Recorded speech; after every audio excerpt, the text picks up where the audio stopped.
Well, well, well. We are back again, and we should be, hopefully, live from the rolling hills of Murrayshire in the far, far northeast corner of bonny Scotland. Where else would you rather be? Yeah, let's not go there. So, good evening, good afternoon, good morning, good night, wherever you are in this absolutely insane world that we live in. Yikes. Yeah. Where do you even begin? At the beginning. Wherever that is, of course, right? I don't know. Hey, here's a bit of a long shot. Maybe if we send a guy to the moon in a tin can rocket, he can dig up the moon, right? We can get minerals from the moon and then I don't know, just live on the moon possibly as well. Might that not be I mean we may as well, right? Because we are destroying the planet seemingly. So maybe we could just live on the moon. There's an interesting thought, right? Hey, I would rather you than me. Put it that way. There's no getting to the moon, I'm afraid. Not in my book. But we're back again. We are good to go. We should be live, I think, possibly on X and on YouTube. I had to think there. Not on Facebook, because, of course, I'm not allowed to live stream. I'm not allowed to. That's one of my restrictions currently. I can't live stream on Facebook, and I can't do certain things on YouTube. Shock horror, and that is there's nothing currently has changed in that respect. And by that I mean we're still we're still under threat currently. And I know people in the past, I know they kind of peddle this situation where, oh, my channel is being attacked and fucking what have you, blah blah blah. But I mean, it is what it is. At the end of the day, it is what it is. And if they close it down, they close it down. Like I mentioned before, and I'll continue. I'll continue to mention until the thought police shut us down on YouTube. I am elsewhere, so you know where to find me over on Odyssey, and I am on X. And you should. The amount of stuff out there now, you would probably find it quite easily on a Google search if you so desired. Maybe not, right? Because yeah, some people just prefer to watch content on YouTube and not anywhere else, which is fine. Hey, each to their own. Knock yourself out. But I mean, in an ideal world, I wouldn't want it to be the case. But currently, we sit on we tread very dangerous water. Shock horror, right? Tell me something we don't know. So we're treading a bit of dangerous water on YouTube. Most of the videos, in fact, pretty much all of the videos I've done, they up until I think the end of last year, they all synced. They're all on Odyssey, so they're all there, and I'll continue to upload there and on X. In regards to here, I mean, I'll try my best, but in terms of trying to preserve the channel, I mean, it could be it might be pointless anyway, because I can be trying to preserve it and stop it from getting deleted by like taking away certain videos, possibly putting them on X, putting them on YouTube, and then it still gets deleted. So I genuinely do not know, but it is deemed basically. I think the Facebook page has got I think there's several warnings in what they call fake news or false news. I can't remember, and it's had quite a few videos removed for I think graphic content. Nothing blue. I wouldn't say at least, but so that's hard. I mean, it's had it quite bad in terms of being targeted. Um, I don't know about in America with the fact checking side of things, but in the UK it's still the same. So maybe there could be reprieval there, and the Facebook page might be all right. I mean, it's got like 40,000 follows. It there's potential there for it to be quite a big page. To be honest, whether or not that is the case is another story. In terms of YouTube, very similar story, and it happened. It kind of coincided as well, kind of like a joint attack. And I mean that might be if you want to call it a coincidence, but yeah, they I don't know. Hey, in my own mind, I'm nobody. I don't. There's nothing spectacular or out of the ordinary, but um, you would never know for sure why you would be targeted. And to be honest, no matter who you are, you are most likely, unfortunately, already targeted in some way, in some form, attached to I don't know. Well, Facebook, for example, YouTube, what have you, and they basically steal your data and they want access. You know, when you you do the terms and conditions, which I mean, how many people even read that terms and conditions? You just half of the time you've not even got time to read, so just accept and then and on you go. But I think a lot of it they collect your data. They collect data, and I mentioned this in a conversation today. And of course, we know about the computer modeling, and they feed data constantly. I mean, stupid information doesn't matter. It all helps in building the world that we're in for the supercomputer. All hail the supercomputer, right? Remember when they done? Fucking hell! Remember when they done? Oh man! Remember when they done the supercomputer modeling back in 2020 or 2021? A million, billion, zillion, trillion people are gonna die. Quick, roll up your sleeve, right? Yeah. Oh, it's just one. No, wait, it's not. It's two. No, wait, how many is it? Three. Right, so you get three. Wait, what after that? Four. So, right, so you get four. What is a booster? Right, so maybe five. Wait, what? And then next year. Okay, so you basically you get it for the rest of your life, right? Wonderful. What a world we're in. We're so lucky. I guess we're not worthy. Unbelievably, they're still rolling that out. But I guess that's kind of for another day. What we'll do is obviously we're getting into the book again tonight, part two. We'll see how we get on later than previously thought. Unfortunately, well, I mean, I don't know. Does it matter? It kind of matters for me. I was hoping to come on about 8:30, and what did it end up? It ended up being nearly 10 o'clock. So yeah, lives and learns, right? So we're back again, and yeah, the world is still crazy, insane. I shouldn't laugh, but when will that ever change? Do you think? I don't know, right? People would really have to be seriously pissed. I mean, seriously, because from what I've seen, even in my lifetime, the majority of people they can be walked over and made a fool of and not even notice, which is quite astonishing when you think about it, right? The way they've got a majority of people hypnotized.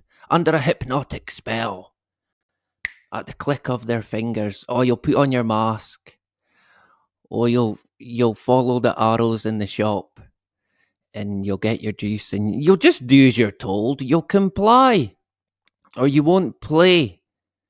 You won't get your, I don't know, you can't work. You won't get money. No money, no girl, no job. Yeah. Looked at, um, pointed at, laughed at. That's what they done.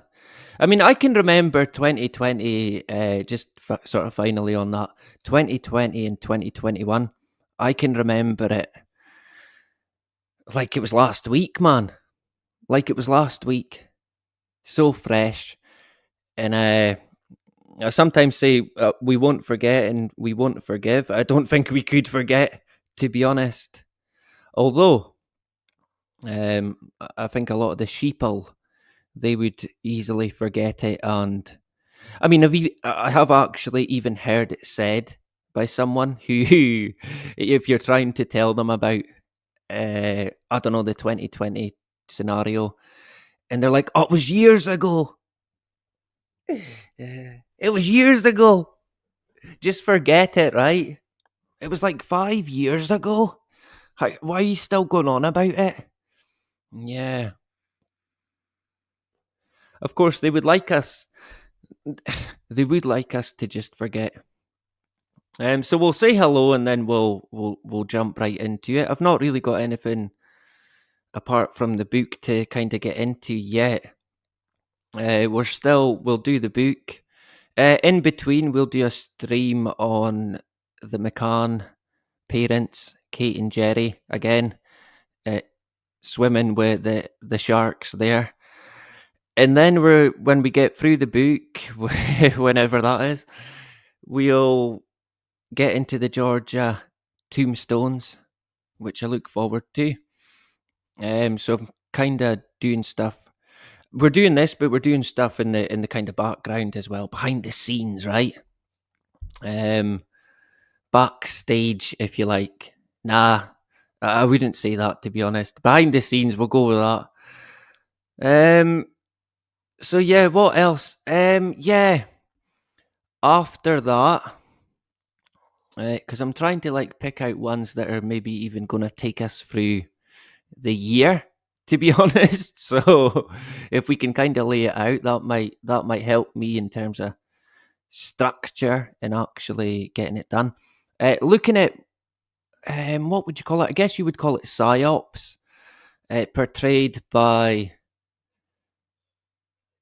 put upon the people by the British military and the American military, and both of the government entities, but kind of from across the world, going through World War Two, World War One, World War Two, and into kind of the modern day.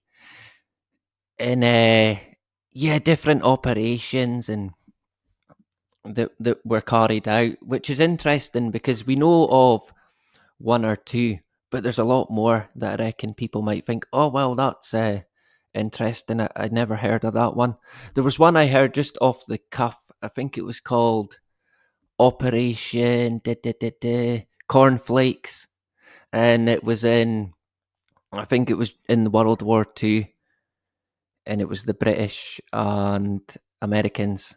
Basically a propaganda, a kind of propaganda operation, a psyop, to try and confuse and manipulate the people of Germany. Quite. I mean, it shows again for me. People could say, right, it happened years ago, so what? It doesn't matter, but it gives you a clear indication and example of what you're actually dealing with here when you're talking about the entities like the CIA, the British Secret Service. It gives you a clear idea of what they're like.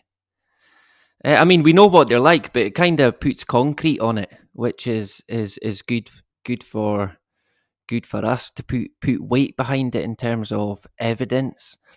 But there was, I think it was in Operation Cornflakes where they I mean, there was a lot of propaganda attached to it. They would put out kind of false stories and stories against Germany, well, against Hitler, I think. And what they'd done as well, seemingly, in that operation, they set out to bomb a German mail train. So they'd bomb the mail train, and then when it got bombed, they would quickly drop off forged American letters in postal bags in the hope that they would then get picked up and distributed by the German sheeple, thinking, "Oh look, good, we've picked up. There's still mailbags here. Let's do the right thing and get them out." And little did they know, they were delivering. They were forgeries, and they had deceptive messages and all sorts of stuff. And I thought that was quite fly how they done it, and a clear example as well. So the Germans thinking, oh, they bombed a train, okay, but little did they know there was more to it than that. It was a two-pronged attack, and I think that's what because we're at war constantly, but we're always being deceived in some shape or form, where they put stuff out there and it's not quite what it seems. I mean, talk about the movie They Live, man. We are in They Live, definitely. And if you once you begin to wake up to it,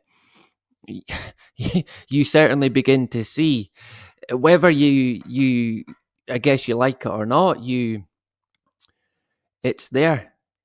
I mean, if people don't like the truth about stuff, they have to deal with that, because it's gonna be hard to change it. It's gonna be hard to change it.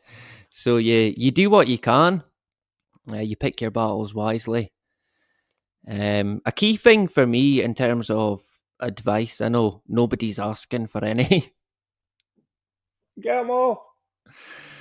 But a key thing for me is to definitely do your own research and just be determined. Be determined, but I think there's a part of you that needs to kind of always expect the unexpected, which can be quite hard, because when you get caught out, it's out the blue, right? But I think part of you needs to expect the unexpected, because each day we learn more and more, and it gets that wee bit stranger, to put it in a kind of polite way. So we're back again. We're good to go. Hopefully we're okay for the audio. I am kind of trying to multitask here, which is never a good idea. I was doing it at the start as well. I should have had it set up, but I was running late. So I had a delivery. We had a delivery here, but it was between 8:30 and 9. So it was like, come on. So I had to say 9:30 to be sure, and I still wasn't on time. Shock horror, right? So yeah, it was good to see. I put that. Do you know a big film? One of my favorite films is the Wanderers, 1960s. So I do like the song "The Wanderer" by Dion. It's a classic, right? And it's good to see other people like it. I'm not alone, right? But a great film as well. When I was growing up, man, I had it on videotape from a very young age, and I mean, I never had. Well, I did have. We had quite a lot of tapes, but just not great tapes, I guess. But The Wanderers was one, and yeah, well, I must have watched it. God knows how many. Lost count, man. Honestly, don't fuck with the Wongs. Yep, Toffee knows it. We done it as well with God bless him, John. I got to pick it. It was my pick, so I thought, yeah, definitely The Wanderers. So, and it's a short intro, so not this 45, 60-minute intro, right? Wherever you're getting that from. So we're here, we're back again, we're good to go, we're still under threat, but we keep our heads high, man. They do what they do. We've been deleted before. We've been deleted twice, unbelievably, and don't ask me how. We got it back once. And honest to God, don't ask me how we got it back a second time. It's like, what the heck, man? And I remember thinking, I mean, it's quite comical, but I remember thinking before as well, the second time when it got deleted, I thought, right, that's it, it's finished. Okay, good, I'm happy enough to let it go. And then I put in an appeal as well. I think it was like the third or fourth appeal that I'd put in.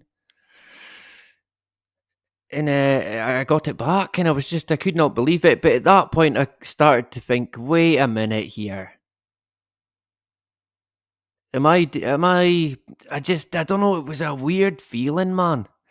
It's kind of, I guess you could compare it to the feeling of being duped or being scammed, or it was that sort of feeling. And I genuinely, and I've said it before, I genuinely kind of thought, wait a minute, whose fucking channel is this? Is it mine? Is it YouTube's? Who's in control here? Is it Google? I mean, they get the way they just sort of deleted it wrongfully, and then had the brass neck to just say, "Oh, sorry, we deleted it here. You can have it back." And then delete it again on some weird out of the blue fucking excuse.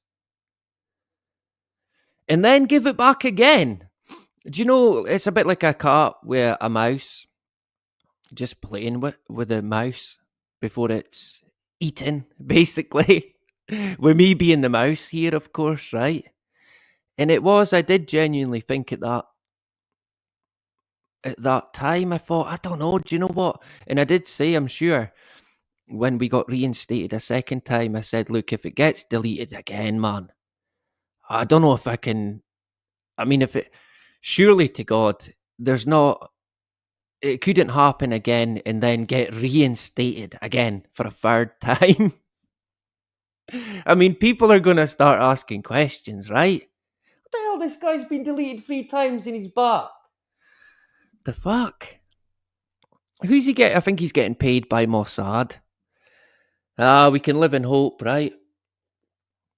I wonder how much they pay.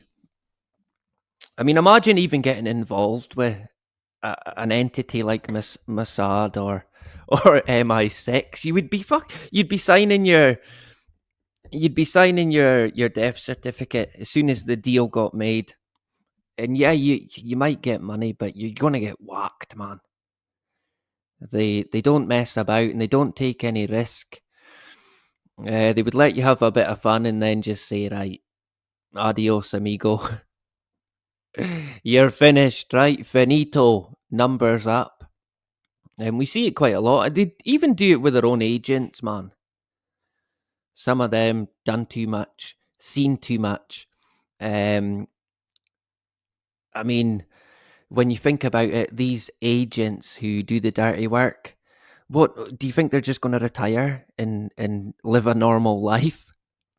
They usually, I'd imagine, probably don't even get that chance, either killed on the job or taken out not long after retirement, and eliminate any risk whatsoever of a.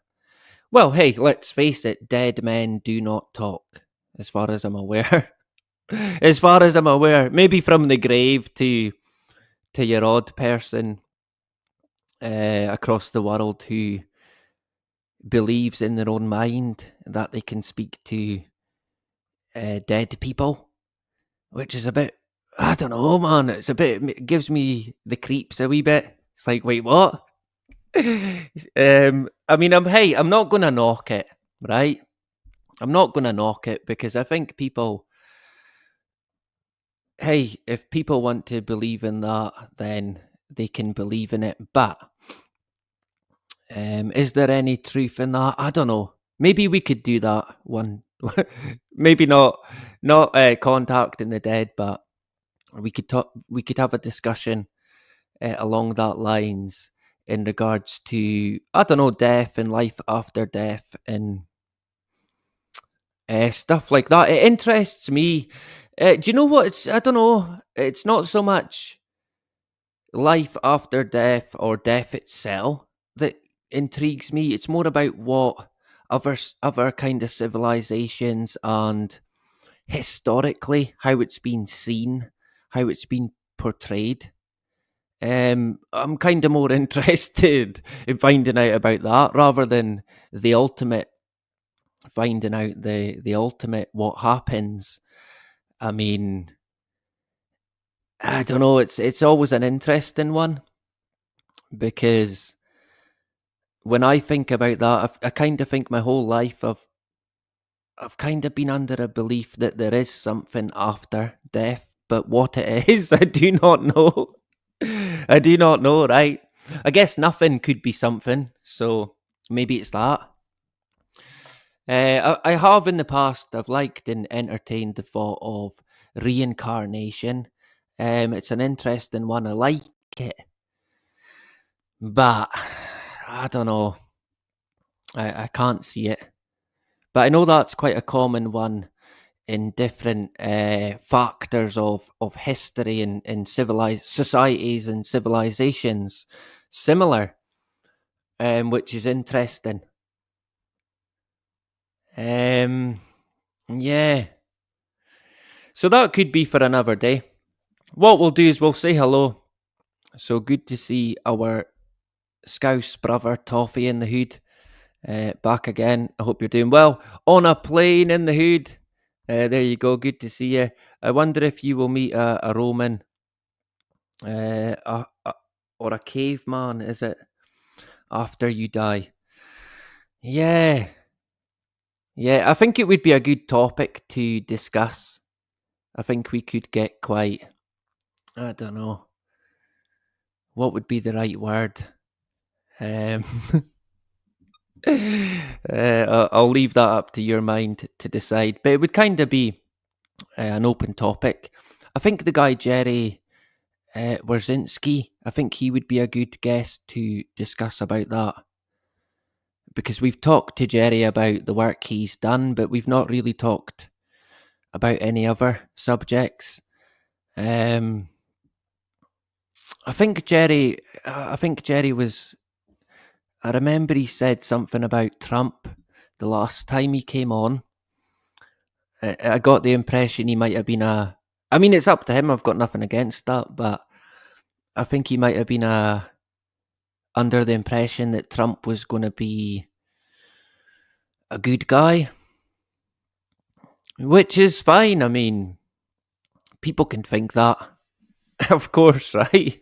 Who am I to take it away? But I mean, I don't know. Come on, it's obviously it's again that would be a topic for another day, but people will be disappointed if it's anything to do whatsoever with politics. You're going to be disappointed. That's a guarantee. It doesn't matter who they are. It doesn't matter. In the end, you're going to be fucking let down, heartbroken, demoralized, and just basically you'll have to rebuild your whole life and your whole way of thinking because, I mean, once you kind of see through it, you can't go back.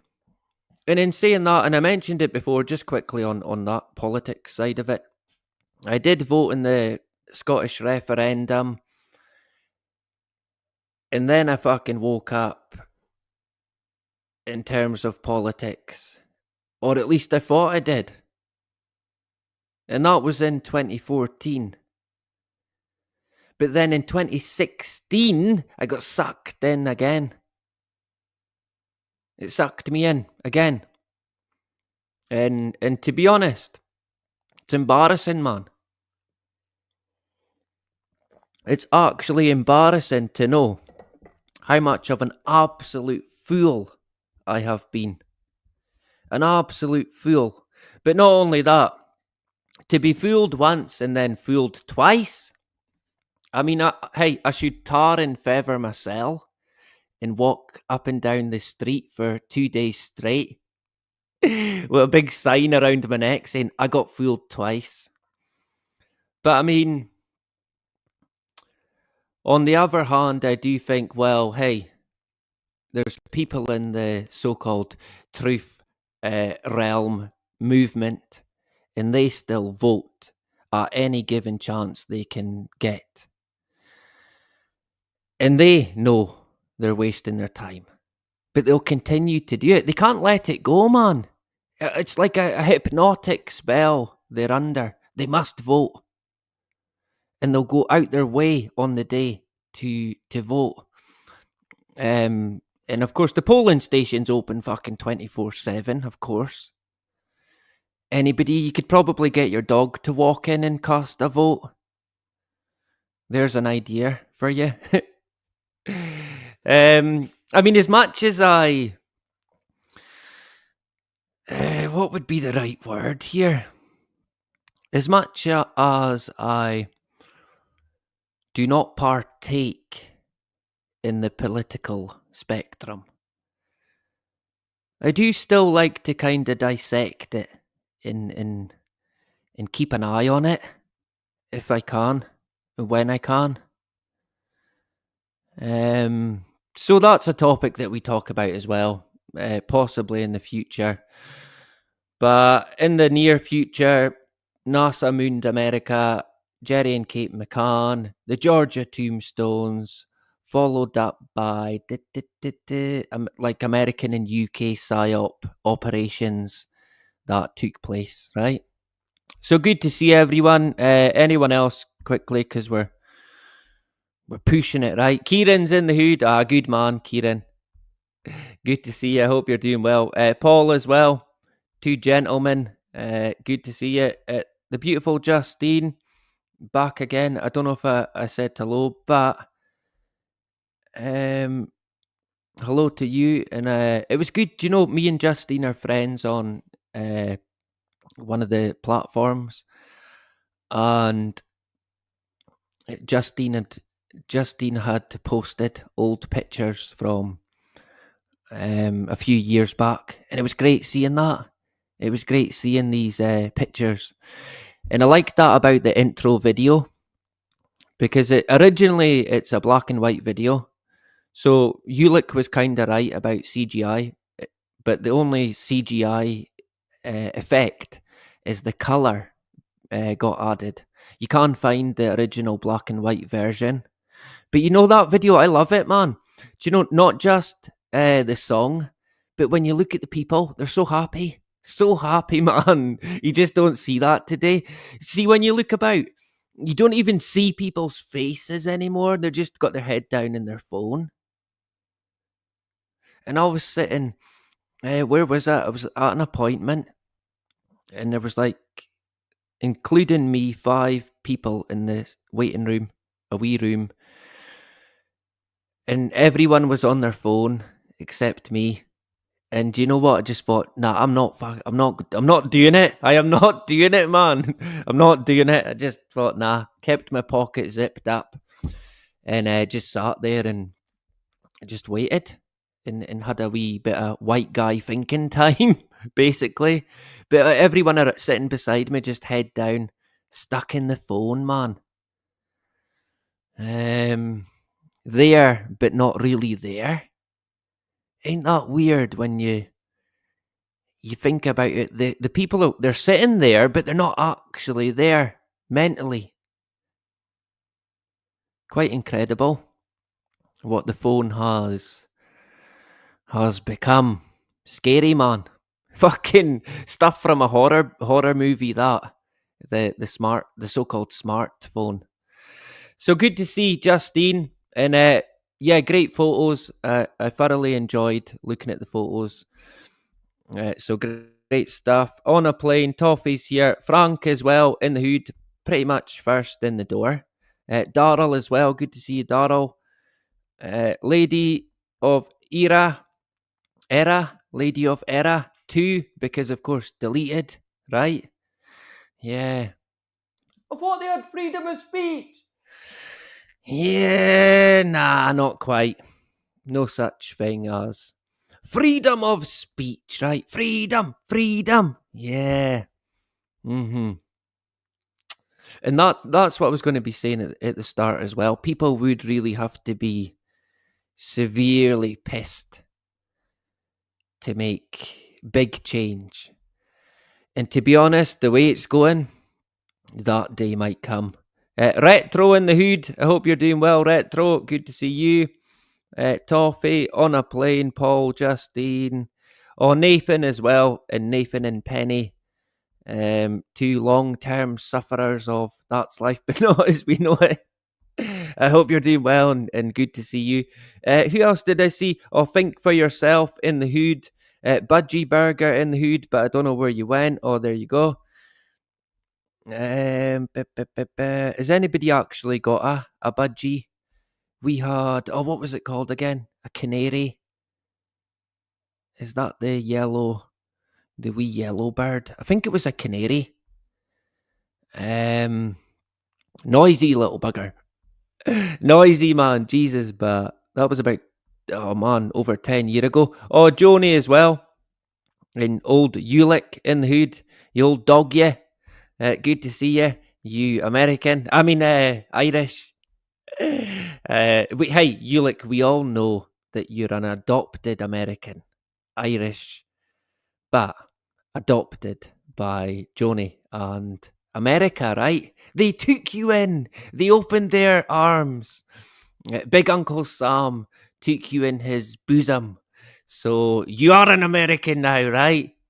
And you need to go about singing that I am a real American with the Hulk Hogan vest on. There's a thought. Refuse Nick as well in the hood. Good to see you. Toby, Big Toby back again. I hope you're doing well. Ross is here. Good to see you, Ross. Bernadette in the hood. Great to see you, Bernadette. Back again. And I reckon Rebecca Lynn in the hood. I hope you're doing good. That rhymed. Poet, man. Poet. Robert Burns, look out, right? I think he might be dead now. How old would Robert Burns be today? Does anybody know? What have I done? Why have I done that? This bloody computer, man. Honest to God. So, it's still not working. Right, let me see. Typical. The best laid plans, and then it all goes a bit tits up. So good to see Rebecca. Are we going to be all right here? We're having issues with the laptop, which is frustrating because I kind of need to see the screen. That would help, right? Yeah. Now, I did mention we had trouble with it before, the laptop, and it's looking like it might be being a bit of a bugger, which is typical. I can't even play like a tune while I sort it. So we're proper in the deep end here. Live television, well, not television, but it's live, right? What can you do? I've just got to keep it going, keep it rolling. Man, what have I done now? Completely broke it. Oh my God. Yeah. Typical. So while I sort it, where did we get to on part one? I think we didn't get very far in, but we we were kind of jumping about to different bits here and there, coming away from it. So we'll try maybe not do that tonight. Where's that? So we'll stick to it and we'll try and knock out a decent chunk, right? Get it thrashed out. Yeah, I mean, I have read, I think maybe the first few chapters and a bit more. And I do think it's worth sharing, even though I don't agree with everything the guy said. He's clearly a smart individual. And remember last time in part 1, he was giving it, I'm in the top 0.5% with the IQ, the highest IQ in the universe, right? So we've said hello. We're all good in the hood, excuse me, as my coffee comes back. We're all good in the hood. I'm hoping to get it. I don't really want to go over 3 hours tonight, but we'll see how we get on. If I feel like continuing past the 3 hour cap, then we might. But yeah, I mean, so you're never going to please everyone. One person says, "Oh, it's too long." The other person will say, "It's not long enough." Just me, probably. Probably just me, right? Hey, let's not go there. I don't know where that was going, to be honest.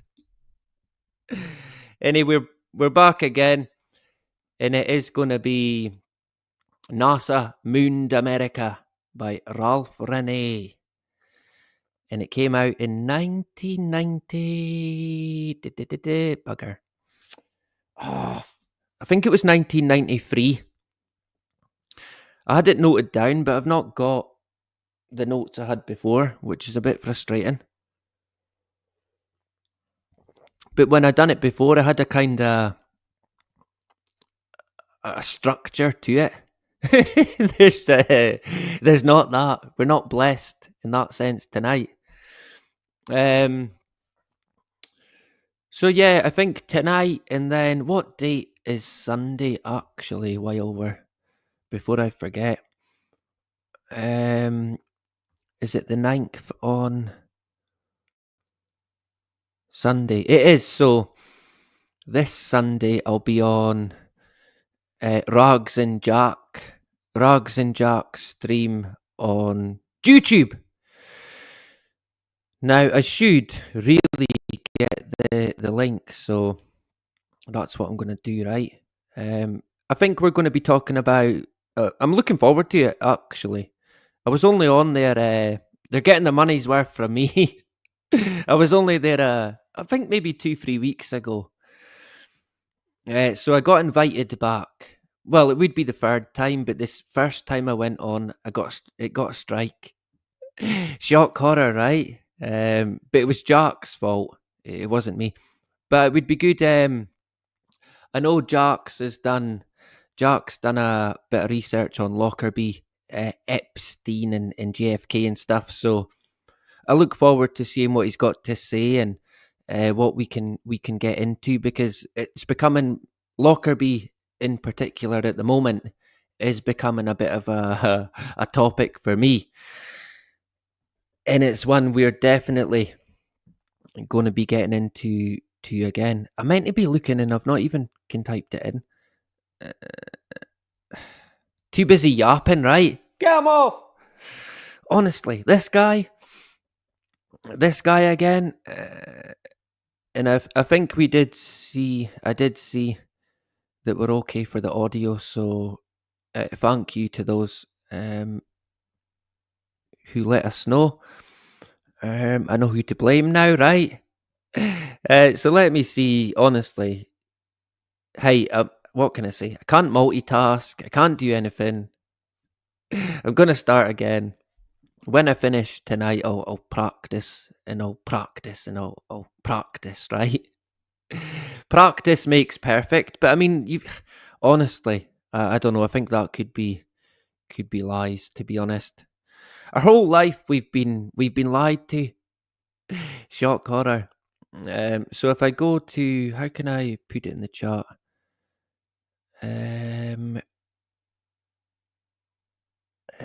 I'll have to go on to. Nah, I'm not going over to Twitter to do it. I can't be arsed. It's there in the YouTube chat. So it's on Sunday, and I maybe did already, but I don't know. I will post it in the community tab. And I quite enjoy being a guest. It's not often. And I mean, I'm grateful to people for inviting me on. And I like it because you're laid back. It's like having a party at someone else's house, basically. Do you know, you don't have to clean up or anything like that. You just go there, do your thing, and then fuck off, and you're all good. So I look forward to it, and I look forward to getting more people on here as well. I want to try and improve that. Um, so, like I said before, any suggestions? Maybe that's not a good idea, Rox. In fact, I'll find the people. It's all right. I'll do it myself, right? Hey, you know what they say? If you want something done, get someone else to do it. Is that the saying? So I think we're pretty much good to go. I've not anything else to cover. I had like 2 notes, which was nothing basically. Oh yeah, there was a comment made about Michael Collins, so I wanted to pick up on that. Apart from that, yeah, the channel being under threat. So I've got 2 notes for the whole show. So we wing it, which I do anyway. It's like the last 2 times I've thought, right, I'll try and get notes, but I don't know, man, if it's worth it. I just do it off the top of my head anyway. So that's what I'm used to, right? I'm used to it. But I can put bullet points because I've noticed that there's streams I came off in the past, and I thought, fuck, I forgot to say this, I forgot to say that, or it slipped my mind, and it's like, oh, bugger. And then a lot of the times it's just gone, completely gone. I mean, it's just probably nothing anyway, but yeah, it's good for me because I can remember, and maybe we can try in the future and put a wee bit more structure to what we're covering, and I don't know, just try and make it a wee bit more professional, which is beyond impossible, to be honest. I mean, it's me, right? You're we kidding, but I can try.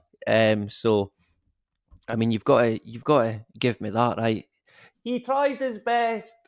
There. He's a trier. What can you say? So yeah, it's still under threat on YouTube, and I mean, I've mentioned it already, but honestly, it is what it is. But they claim on YouTube. What I want to say on that, the claim from them, it's not like, oh, it's medical misinformation or graphic content. They deemed it harmful. So seemingly the channel itself is harmful to people. So people are being, I don't know, triggered and are unhappy about me. About me. I shouldn't laugh at that because they shouldn't be unhappy about me, to be honest, but I guess that's their problem. I can kind of see that, to be honest. I can actually see people who are so out of touch, man. Looking at some of the topics we talk about and just being totally, I don't know, just angry, probably. Getting angry and just fucking steam coming out the ear. Did you hear what he said? Did you hear what he's talking about? So, I mean, that is what it is. I guess in a kind of looking back in 2020 vision, the channel is a hard channel to describe. It's a hard one to put into a category. And it's not going to be for everyone, but I'm totally fine with that.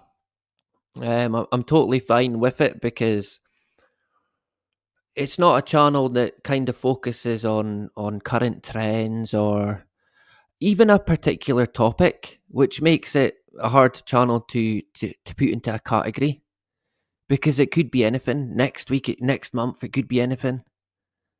Probably NASA.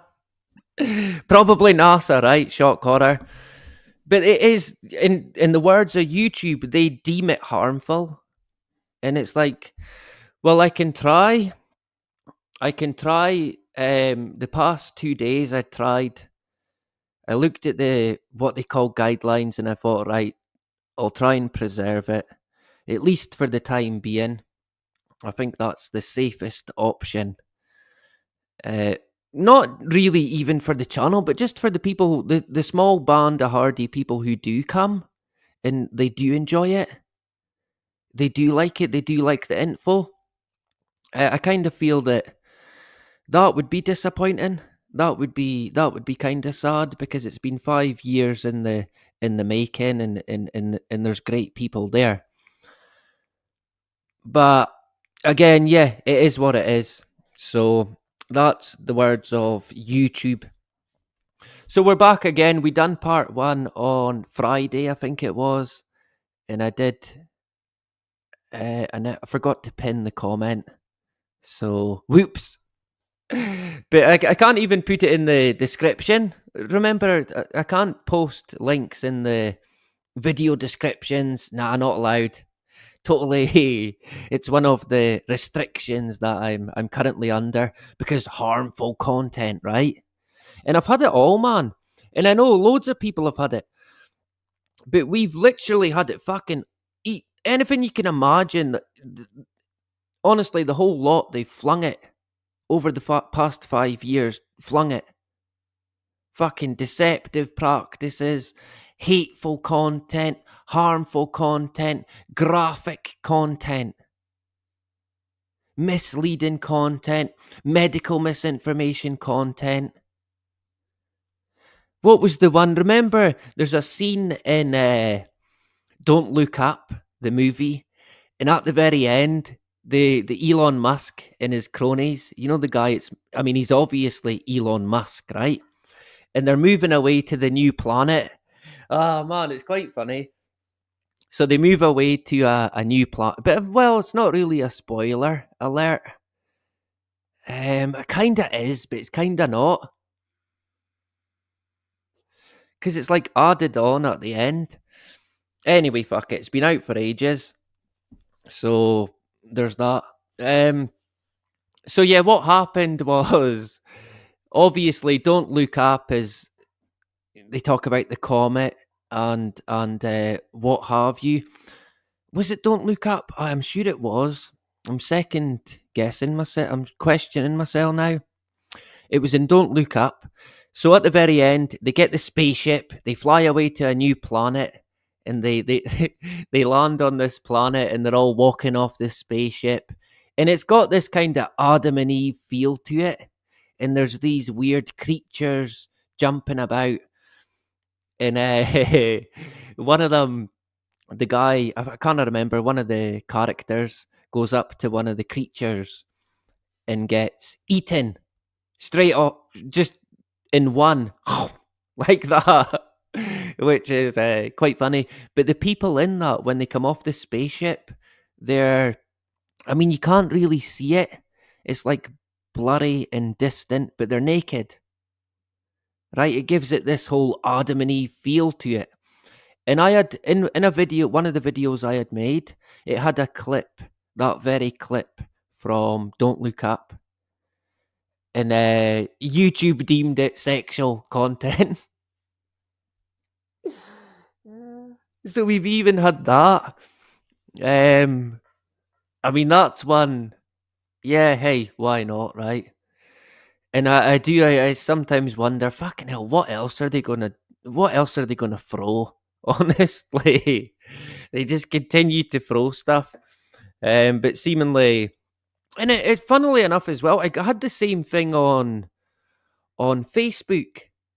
Facebook done the same thing, and it was actually it was a video that's, I think it might be on YouTube, and there's a guy in it, and he's like high on, I don't know, fentanyl or some drug possibly, and he's clearly a guy, but he appears to be, I think he's got a t-shirt or some kind of bag on, but he's got no t-shirt or jumper, and Facebook said it was a female, and it's clearly a male, man. And it was so weird because I contacted, just finally on that, I contacted Spacebook. Absolute clowns, man. Honestly, it was comical. And they said, right, okay, yeah, yeah, it's not a female, it's a male. We can I can see that, and it's like, right, good, well, sort it out, right? Sort it out, reinstate it, and take the restrictions off. And as far as I was aware, I had spoke to them. They phoned me on the phone, obviously, and I spoke to them, and it was like I had the impression it was sorted, it was finished, it was done, it was sorted, but it wasn't sorted. It stayed, and I thought, do you know what, man? Honest to God. So a wee bit later, I thought maybe they'll see they've made a mistake, and they'll think, right, okay, we better sort it. But they've not. I mean, it's been ages now. So I got in touch again, and it was even fucking weirder, man. It was so strange. Again, honestly, I so wish I recorded the phone call, the conversation. You would have heard my phone voice as well, like Sean Connery. It was so honestly, it was just strange, and I don't know. I still even don't know what to kind of make of it. Again, it is what it is. But they phoned me again. Now, I mean, what I wanted to say to them was, look, I talked to you before. I've got the case number from when we talked before. We appeared at that time to have the issue resolved, but it's not been resolved. Now, I somehow need someone to look at it again, correct it, or there needs to be some form for me to lodge an appeal. But I wasn't even allowed to do that. And the lady on the phone, right? Honestly, she was saying, look, there's nothing I can do. And it was, I'll tell you what the strangest thing was about it. She was saying, oh, he said this and he said that. And I'm like, who?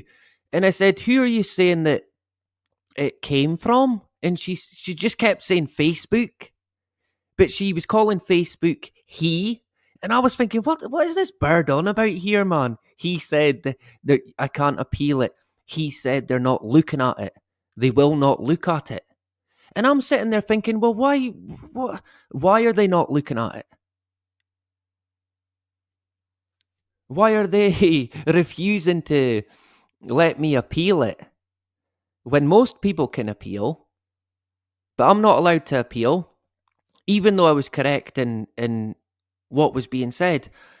And on top of that, it, seemingly someone at the top from Facebook was saying, look, no, we're not looking at it. We're not touching it, she said. And she said, look, I'll be honest with you. I'm not going to beat about the bush and give you and lie to you. She said, they're going to probably delete your page. Because I asked it towards the end of the conversation, I was like, right, okay, well, when will it be reinstated? When will it be unrestricted? And she said it won't be. She said it won't be. But it's not been deleted, it's still there. But in her view, she said it'll probably get deleted. And on top of that, she said the best thing you can do is make a new Facebook. And I thought, is that right? Is it? Make a new one. Yeah, what, and just delete the one that I've got. So it was so weird, man. It was so weird. But I thought, you know what? I'm fine. I think there's no rush. There's no panic. I'll ride it out because I know I'm in the right. I mean, it has been attacked for what they deem false news. It's pathetic, man. But I know Facebook are going through they're changing quite a lot of stuff from what I can see. So I don't know. Maybe they're going to be less strict in the future, but I wouldn't hold my breath there, man. Twitter's clearly done it with bringing in the knight in shining armor, Elon Musk, right? Yeah, that guy.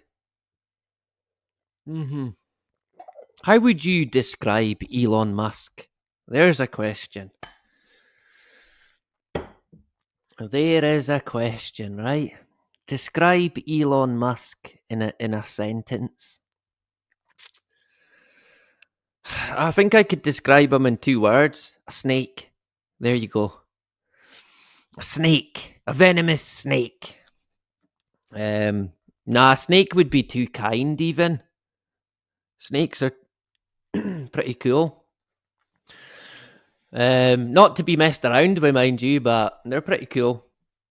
Elon Musk? Nah, not pretty cool, I'm afraid. Not pretty and not cool. And that's coming from me, right? I should know, speaking from experience here. So I'm the guy to see. So we got into the book. We got started. I know where we begin from. It kind of, as far as I can remember, it gets into a wee bit about copyright. It gets into, as far as I can recall, it gets a wee bit philosophical.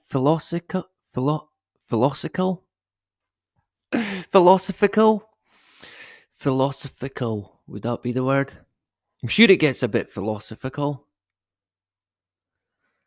And then it gets more into the pictures and what's wrong with the pictures.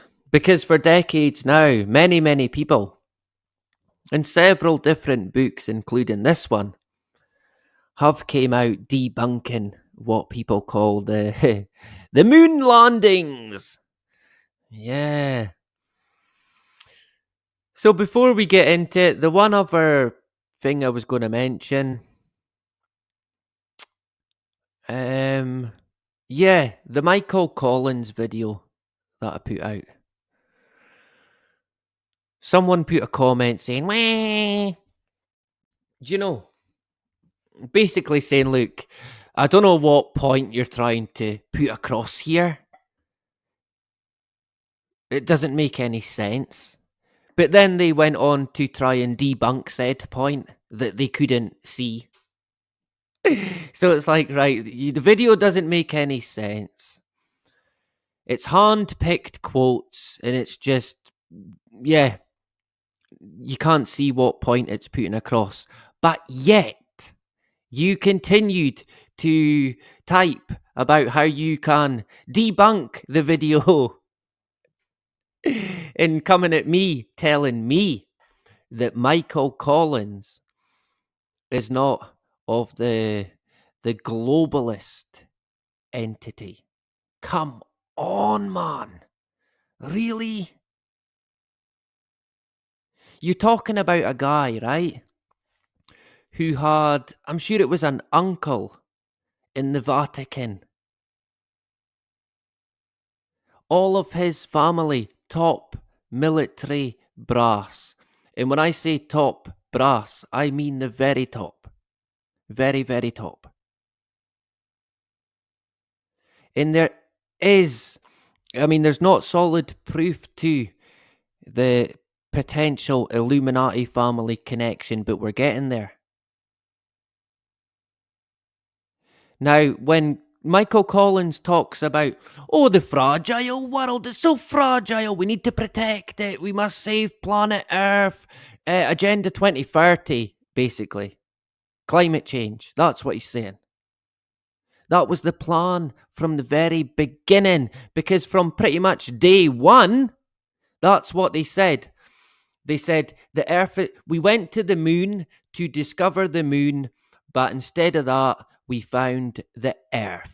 And we want to learn more about the Earth and how to protect it because it's so fragile. It looks like just a tiny wee speck in this hectic, chaotic universe. So fragile.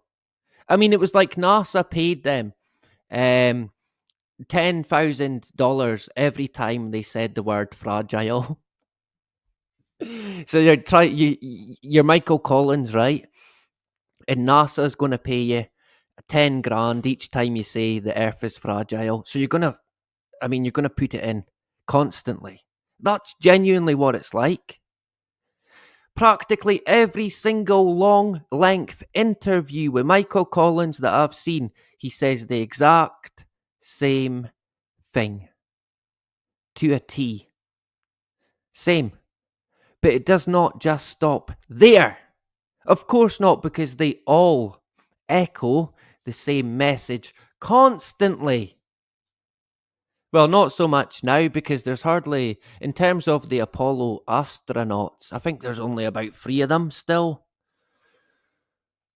2 possibly. I know the guy Jim Lovell is still here, and he's like 96, 97. So they're all pretty much gone.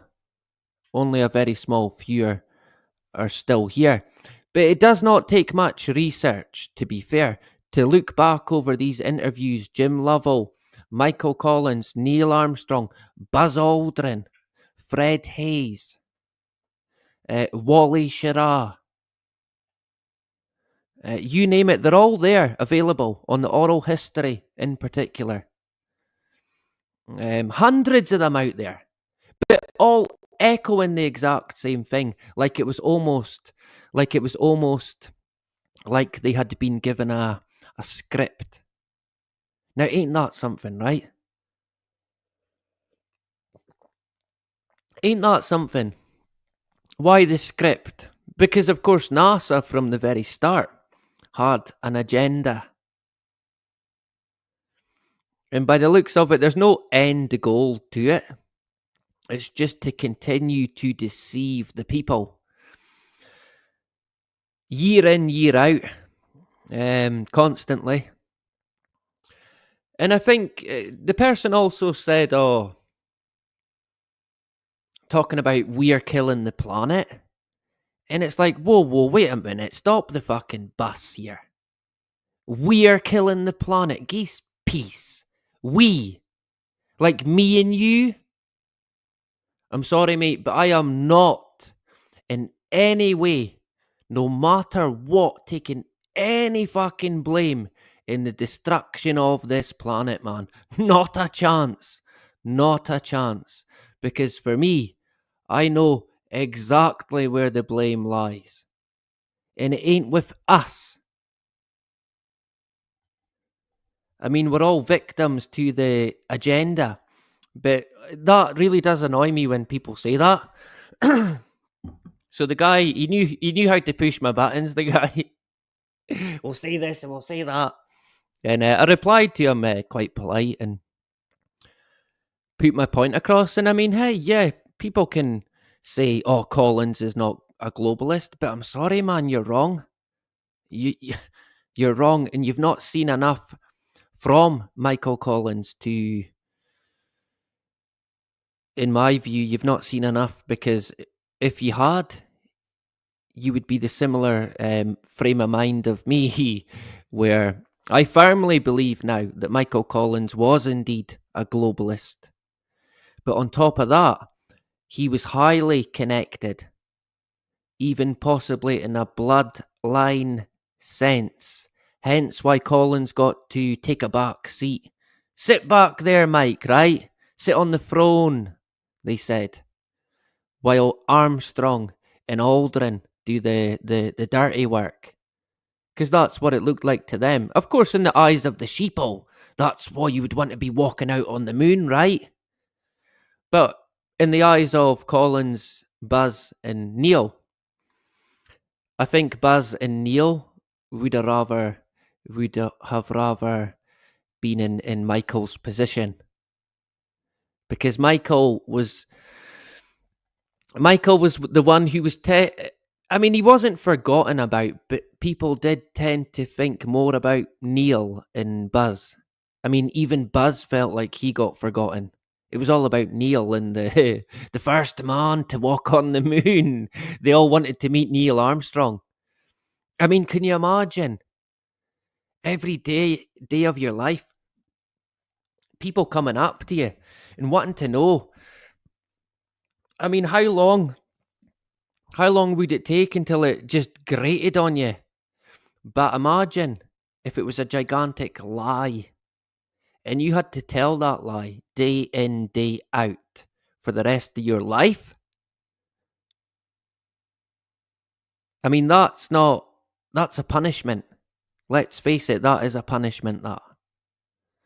But of course, Colin's got an easy ride. He got an easy ride. So he was clearly a lot more connected. Colin's got it easy. I mean, it almost killed Buzz Aldrin. I think it hit Neil a lot harder than he let on as well. And at times, I watch Neil Armstrong in being interviewed, and I think he's been close to breaking down, man. Honestly, I think he's been close to breaking down. It's just getting stages. It was getting that much and that heavy. After so many years of just continuing to lie. I mean, what would that do to your body? Do you know, if you think about how, I mean, people might disagree, but in my view, your body is controlled by your mind, including how you think and feel. So living with a gigantic lie like that, it wouldn't just mentally drill away at your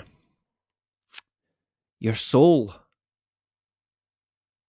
It would destroy you physically. And I think it did. I think it did to Buzz, and I think it did to Neil. Not so much Collins, because he got an easy ride. Buzz Aldrin, I mean, Neil, I think Neil struggled a lot, and then, in fact, Buzz is still alive as well, seemingly. But that's what I was going to say about Buzz. Buzz, I question if Buzz Aldrin, I kind of feel that he's not even the same guy. I think he might be a different guy. I think he might be one of these entities who got replaced. And I know there is people out there, they think practically every entity put before us is like a 2.0, a replacement. And I think that, honestly, I think that does happen. But I don't think on a scale that some people do think. I mean, hey, a lot of the time they don't need to replace someone. The people are just bad fucking people anyway. Do you know what I mean? They're just naturally evil anyway. So they don't need replaced. They just need their money to continue to come in, and the mansion and the Ferrari, right?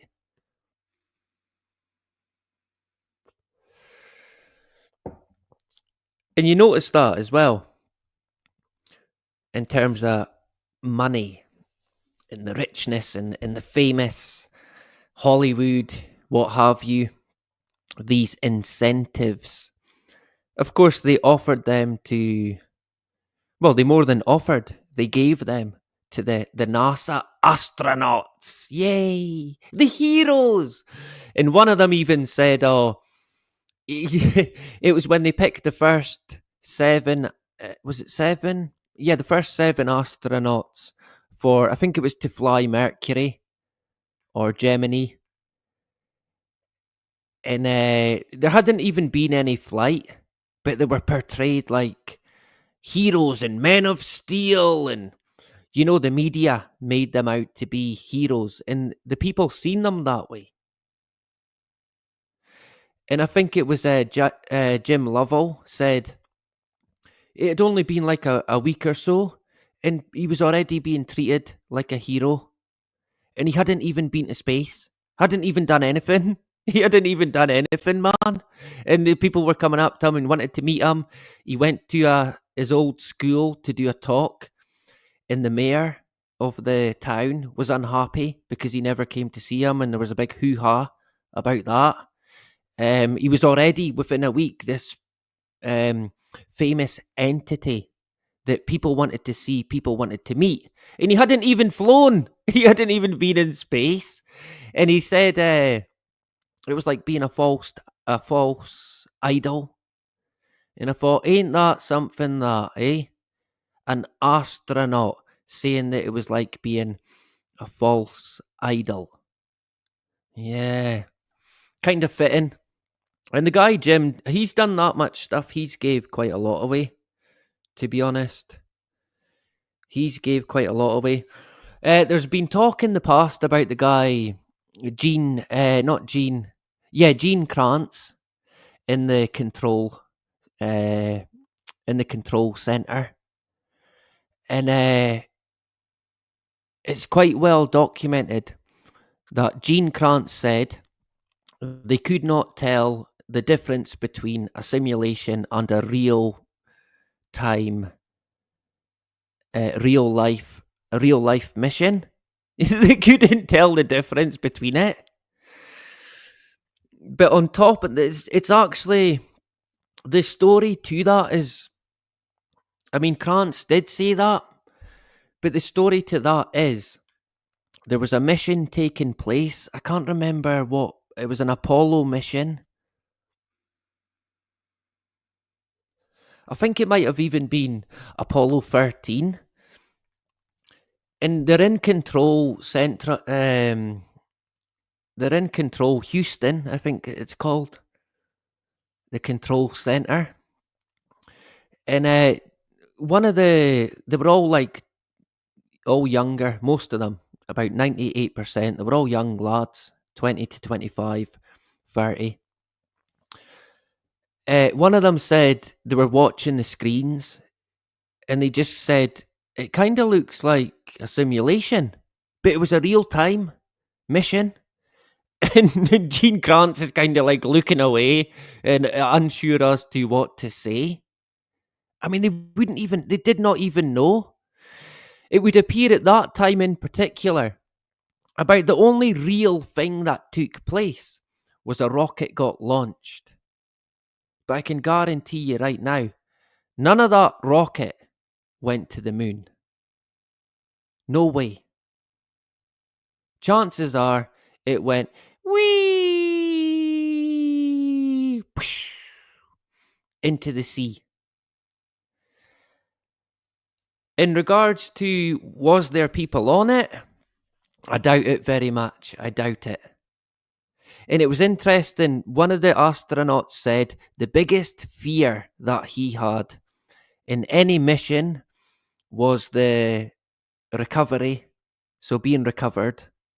In particular, the parachutes. That was it. That was his biggest fear. The parachutes maybe not being deployed, because chances are, in my view anyway, these so-called modules, they got dropped from an aircraft. Then parachutes were deployed. And I reckon it would have to be at quite a high altitude, right? Which is fine, but there's a worry there. Because if you're the guy inside it and the parachute does not come out, what do you think is going to happen to you in this wee tin can when it hits the water? I mean, you're mincemeat, right? It would be like hitting concrete. I dread to even imagine you would be finished anyway. In my view, you would. So I could see why that was a worry to the astronaut. But come on, traveling in space, oxygen, meteorites, aliens, but no, you're worried about the parachute. Yeah. Yeah. So I think the rocket, it got launched, the Saturn. What was it? Saturn V2. I think we can take that much, but it didn't go to the moon. It never went to the moon. In terms of the rockets we see today, do you know what? I'll believe it when I see it with my own eyes in person. Until that day, I would not believe any fucking one they put on television. Why would we? Given what we know, given the history that we've seen, given how they work, it would be a mistake to take it without a pinch of salt. But I mean, that does not mean there isn't operations that take place where they're trying to do something to the atmosphere. But it's not going to Mars or going to the moon. The only thing it will center around is likely control over the population. That's what it's all basically down to. At least in my view. You might hear the dog. He's snoring. He's behind me. Beans in the hood. Let me grab a drink and we'll get going. Oh, Linda's here as well. Good to see you, Linda. We're still going. We're cooking by gas. Linda, all the way in Australia. That's not a knife. That's not a knife. There you go. Australian accent. So anybody else quickly on a plane? Justine, Frank, Paul O'Neill. Oh, I seen Mousy, your friend Mousy, was at a protest. I was wondering if Paul went to it. I was looking for you in the crowd. I was going to dox you, right? But I don't think you were there. Shocking. Disappointed, Paul. Disappointed. Next time, right? Sure. Good to see you. Anybody else quickly? Toffee, Justine, Sue. All good. What's that about me? Apparently men can get pregnant now. Yeah. William carried the baby. Fucking hell. Do you know what? It was bad enough just seeing and being around my pregnant wife. Never mind actually physically. I must be honest, I don't know how women can do it, man. Honestly, honest to God, it was like, oh man, absolute warriors, women. When it comes to that side of it, I just can't. I just can't. Was that a good Aussie accent? I'll take that. My claim to fame now, right? Cheers, punks. Good to see you. I hope you're doing well. Anybody else? Jack Russell in the hood. Listening while working. Shocking. Disappointed. Good to see you, Jack. I hope you're doing well. And I reckon we got everyone. I'll try and keep an eye out. Can I use my phone maybe? That might work. I don't know. We can only try. Let me see if I can get the full screen. It should be pretty much good to go. Don't show. Oh, and I kinda. Do you know? I can't remember when it was. I probably shouldn't say. Oh, fucking hell. I don't know. I mean, it's not. I'm not breaking the law, right? I don't think. Is that breaking the law? I don't think so. But you can. Do you know on StreamYard, you can get a free. I think a week for free. So you can sign up and pay nothing and get it for a week. So you can keep doing that. And I mean, there's ways, right? That's all I'm gonna say. There's ways to do it. So currently, like for the past few weeks, I've had StreamYard, the full package, the top professional state of the art package, and I've been getting it for free. And part of me thinks, do you know what? I need to make more use of it. And it's like, well, you're getting it for free anyway, so quite funny, but there is ways you can do it. Some things they won't let you continue to get it free, but it would appear that StreamYard, at least for the time being, until I've told them maybe, there's ways to kind of get it for free.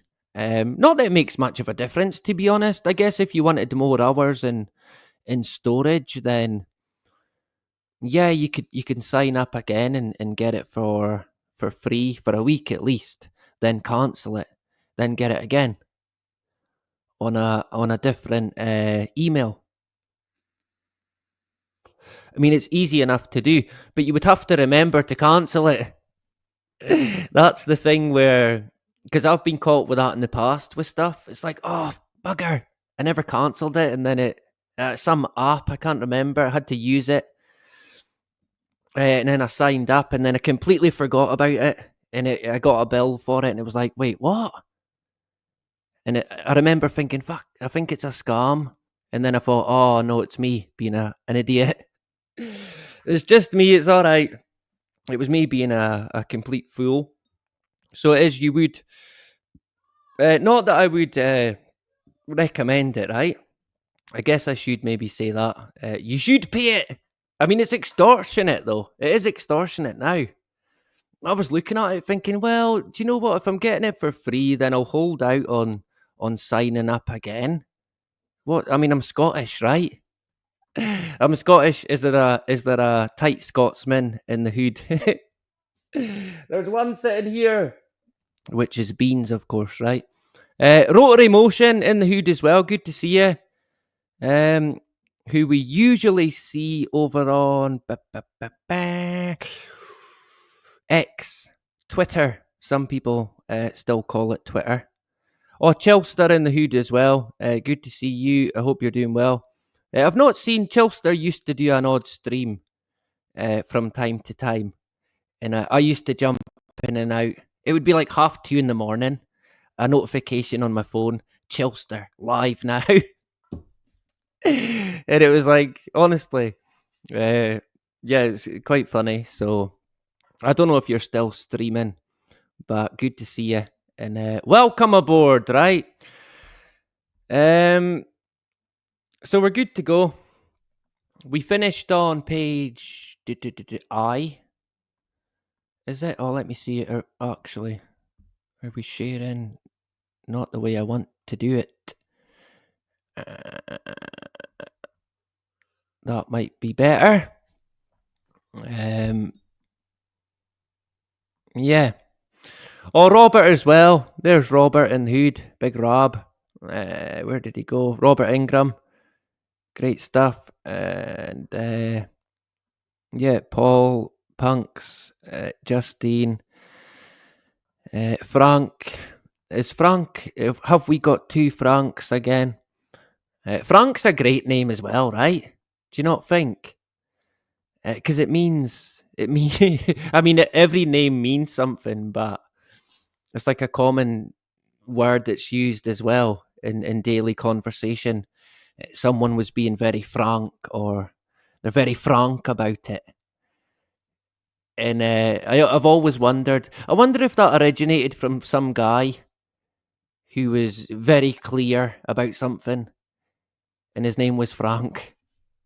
And it just people started saying, "Yeah, you're very frank. You're very frank." Like, maybe not, right? But hey, that's how it happened in my mind, and I'm keeping it that way. Right? So you know how Frank originated. But in terms of its actual meaning, I'm unsure because is Frank not is the full name not is it not like Francis? Would that not be your full name? Or am I completely off the mark there? Is Frank like a shortened version of Frankenstein? I'm sure it's short for. I'm sure it's Francis, right? Am I wrong in thinking that? Right, where's all the Franks? Come on. Where's all the Franks? I'm sure it is. But there must be. I wonder what meaning Francis has got. Because I know William and my wife's name and my kids. Well, my son's got the same name as me, so that's easy. But I think William is of German origin. A lot of people think it's English or Scottish because of Braveheart. Oh, I thought it was Scottish because William Wallace. Yeah, but it's not. Seemingly, it's German. So Yeah, could be worse, I guess, right? Could be worse. Could have been African. Could have been Scottish. I mean, yeah, it could be worse. So seemingly, I think, as far as I can recall, it means guardian. Oh, is it Gaelic as well? Frank, is it? Who said that? Oh, what's Frank in Gaelic? Um, Frankreich, maybe? Oh, Smoke Steve as well. Good to see you, Steve, in the hood. Steve does a weekly pub on a Saturday with one S, and it's great. Oh, it's usually like 1 a.m. at my time, so and it might be better for the American crew in the hood, but I still enjoy it. It's different. It's not. Yeah, it's just guys chatting basically, different views, different opinions, and um, I think me and Steve go back quite a bit now. To be fair, thinking about it, um, back to the trigger warning TV with the guy Hayden, who's like a filmmaker now.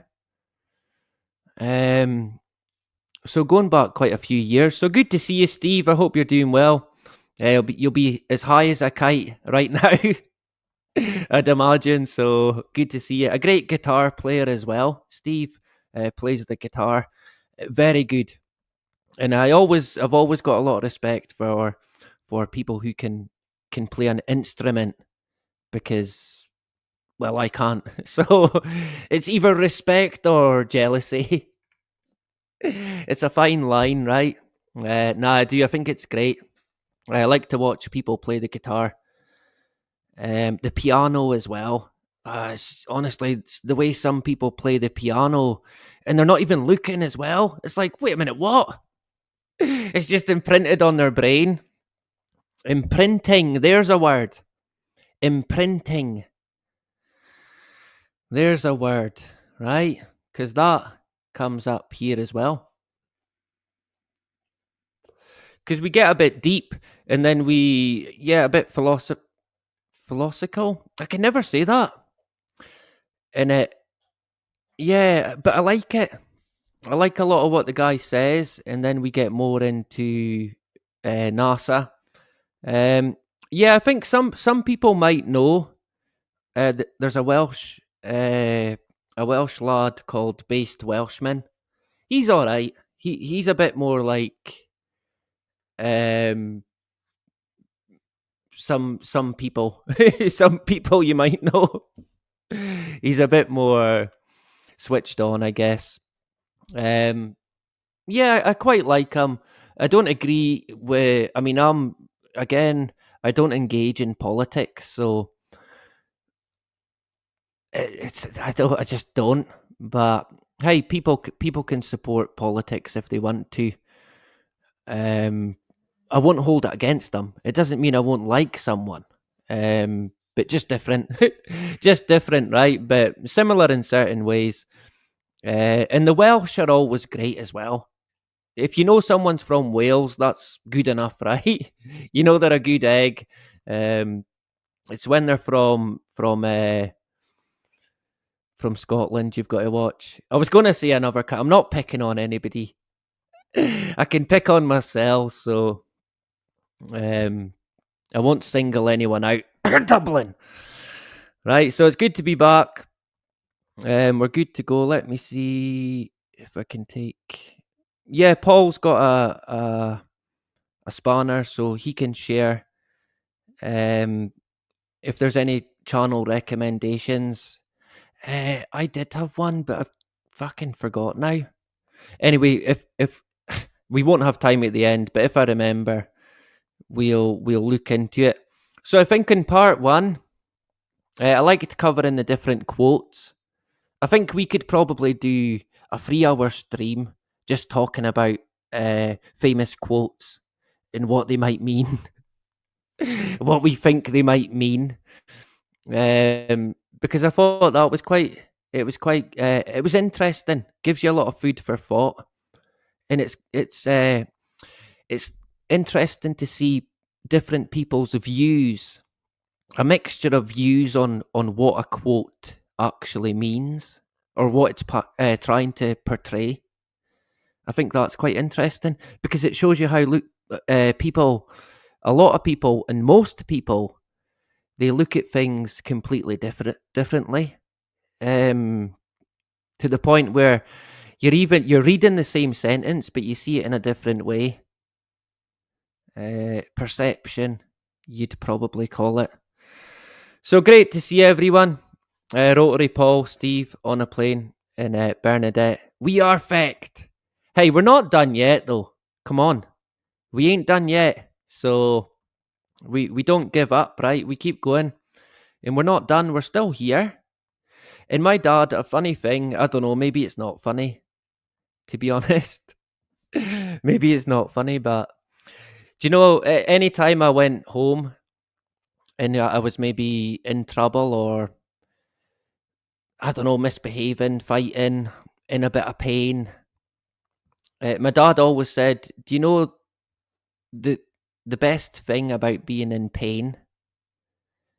And it's like, well, what? There surely can't be anything good about being in pain.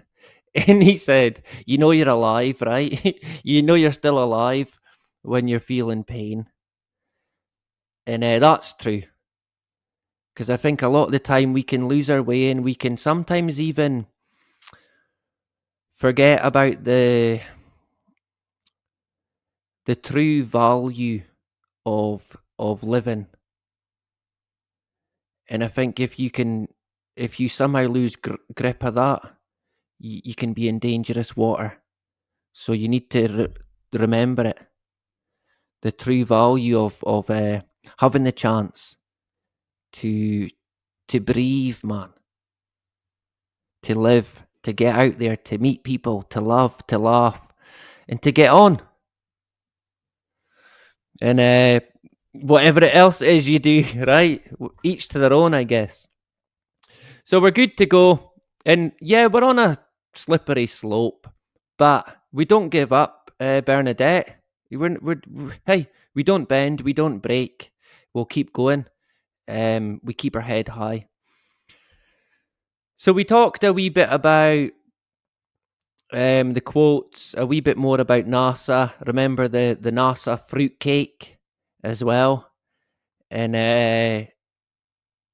yeah, that was quite funny. Remember, oh man. So we got to know a wee bit more about the publisher and a wee bit about NASA. We looked at the Gemini 10 photos of Michael Collins, who seemingly took part in a spacewalk, but the photo was a forgery. It was fake. It was Michael Collins in a zero-G aeroplane, which is called, rather fittingly, the comet. No, the the vomit comet, which is where they fake being in space, and they do. That is what they do in the vomit comet. It fake. Well, it doesn't fake it. It simulates zero-G in a loop de loop. And remember what I told you before. You can actually watch them do it behind the scenes in the making of Apollo 13, the film with Tim Hanks and Kevin Big Ears Bacon. I'm sure he was in it. And they basically what they had to obviously simulate an Apollo 13 module. And guess where they done it? Of course they done it on the Vomit Comet. And it looked exactly like the ones that we seen in Apollo from NASA. But the only difference was Apollo 13 was a better picture, the movie. They adjusted it. It was perfect, pretty much. There was none of this fuzzy, blurry, ghostly looking figure. It was perfect. And of course, when the video footage that we got, it was deliberately grainy and murky, and I mean, people couldn't make it out. I was reading about people who they sat and watched it for so long, and it was just boring, and you could hardly see, and there was no direct feed. I think we get into that as well. Basically, what happened was there was only one feed, and people that the TV company they were allowed, one company was allowed to record it. So they actually had to record it off of from a screen. So as a screen recording a screen, and the picture was even worse then, to the point where the astronauts appeared in like a ghostly, like see-through. The people are like, is he see-through? Maybe because he's on the moon. And it was just so weird, man. So weird. But of course it helped because the clearer the picture, the more people might have been like, wait a minute. I'm pretty sure, is that not down the road? At the hills down at the bottom of the road? Do you know? It would have been too obvious. And again, going back to the possibility of space, what you might call space travel and attempted moon landings, I think they probably have tried. But the bottom line is, they can't do it. They cannot do it. Do you know, there's people have talked about before how, remember they kept on putting off these bombs on the, basically on the atmospheric firmament, like they're trying to fucking blow the sky up, doing these testing because the Russians, right? Or the Germans, or fucking who's the enemy today? The who? Okay, the ISIS, right? So we need to make these bombs, and we're just training in practice, which was totally. I mean, hey, that would not have been the case. That's not the reason they done it. Why were they doing it? I don't know. I mean, people have said, look, they were clearly trying to break a hole in some sort of atmospheric boundary. Whether that's true or not, I don't know. But I would not rule that out. I wouldn't rule it out. And I mean, when you look at some of them videos, I would question some of them, to be fair. But when you do look at them, there always seems to be this similar pattern where when people talk about a mushroom cloud and it goes up and then it pans out the way. It doesn't just keep going up and up and up and up and up and up and up. It just sort of goes so far and then boof, that's it. And people they talk about that, but on top of that, they'll say that, at least in their opinion, there's video evidence of rockets from the guy Musk that appear to be bouncing off of the clouds, basically. Of course, it would be impossible to even prove that because you can't see it. You cannot see it. You just see it sort of bouncing along the way, but it's never going up. It's always going sideways, which is a clear indication to me that it can't go. They simply cannot go beyond a certain point. And before Neil Armstrong, when Neil Armstrong was a hotshot test pilot, there's quite a famous test flight that he done. Has anyone read about that? Because Armstrong pretty much should have been lost in space on one of these supersonic aircraft that NASA, well, not NASA at the time, was it NASA? Maybe it was NASA at the time. But it was one of their aircraft they had. And basically, Armstrong took it to the absolute limit. To the point you could not go any further than where he had went. And I'm sure I think there's actually video footage of it. And some people have tried to say, look, he's seen aliens and he's seen this and he's seen that, a ghost and fucking entities and what have you. That, I don't know. I mean, I couldn't rule it out, but debatable. But by the looks of it, he flew to the very edge of the atmosphere. And the plane, he completely lost control of the plane to the point where they were unsure if he was going to get back into control of it. It like completely shut down, but it was like stuck in this stream or void, but it could not go any higher. It couldn't. To the point where it was like bouncing off of some form of shield, and he had no power over the aircraft.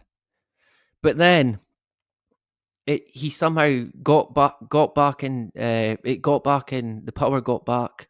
He got back in control of it, and somehow managed to get it out of this sort of stream that it was stuck in. It was like being stuck in the void. And for me, that was the very edge of space. And for me, it kind of proved, if it is real, it basically proved that, yeah, the chances are they can't get any higher than that. And you know, if you listen to the audio, Armstrong was fucking shitting it. He was like,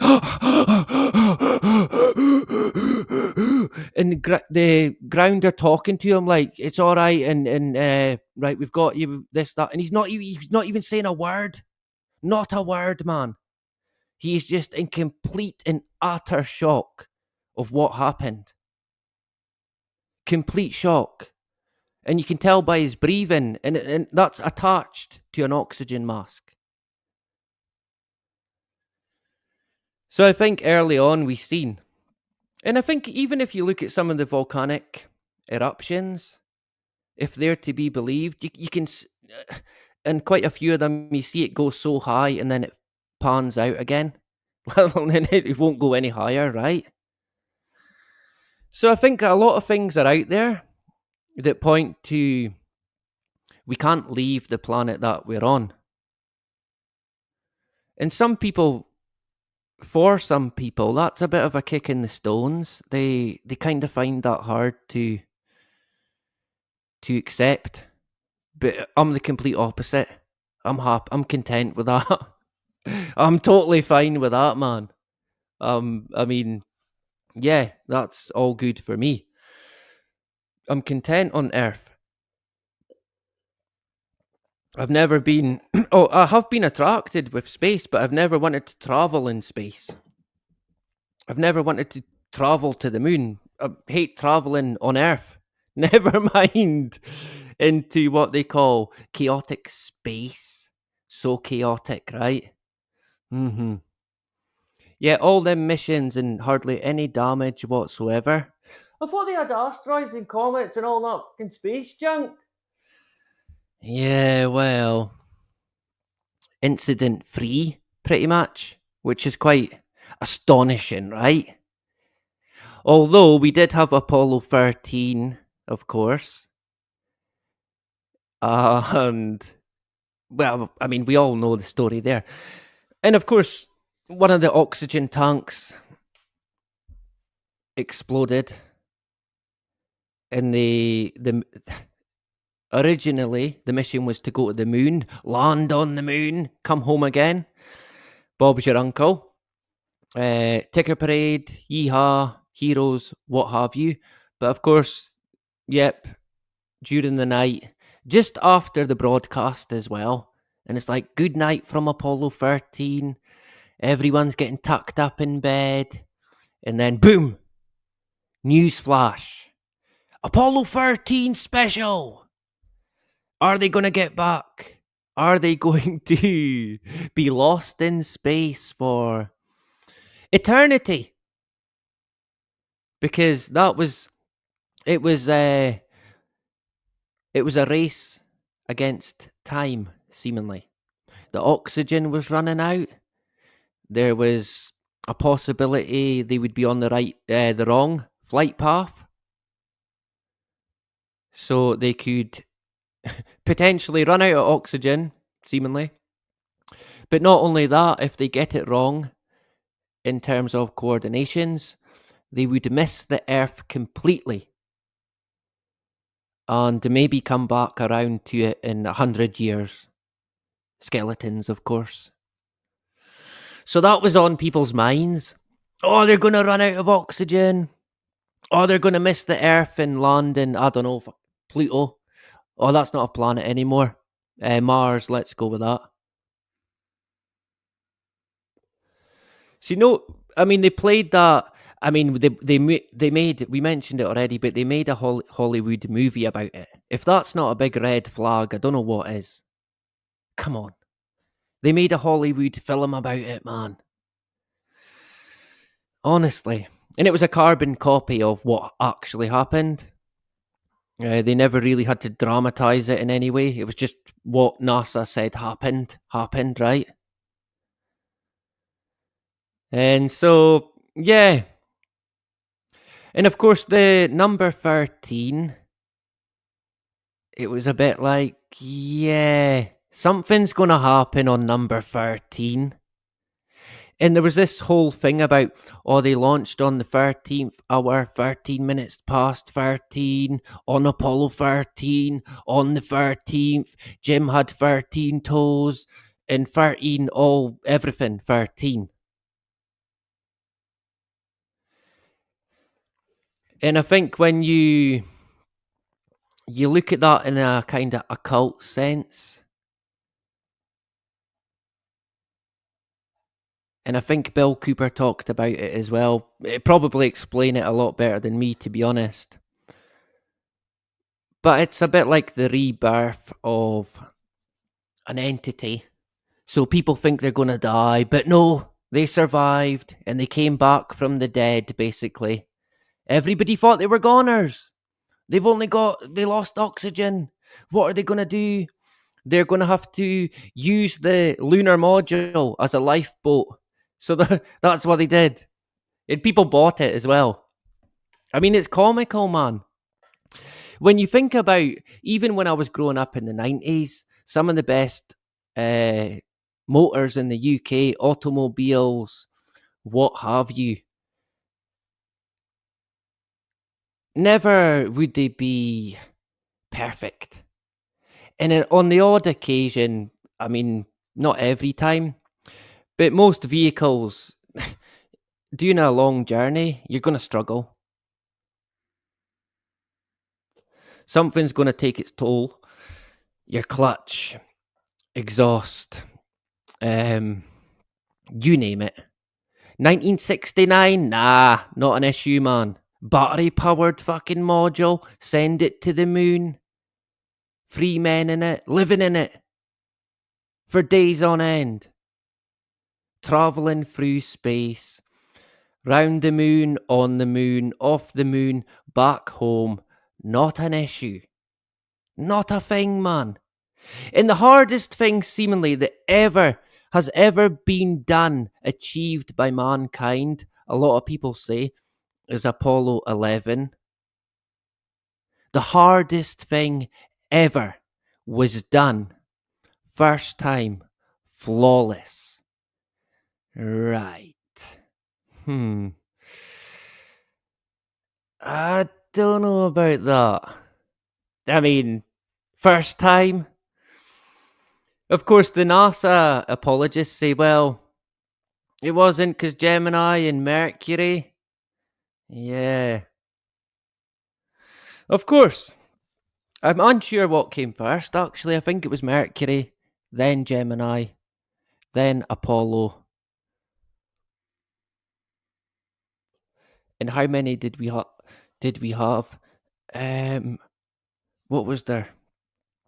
I think, how many Apollo missions did they have? They cancelled about 3. Because they went from Apollo 11 to, was it 12, 13? Then they decided, we're going to cut it short. And it ended up being Apollo 17. that was the last men to seemingly walk on the moon.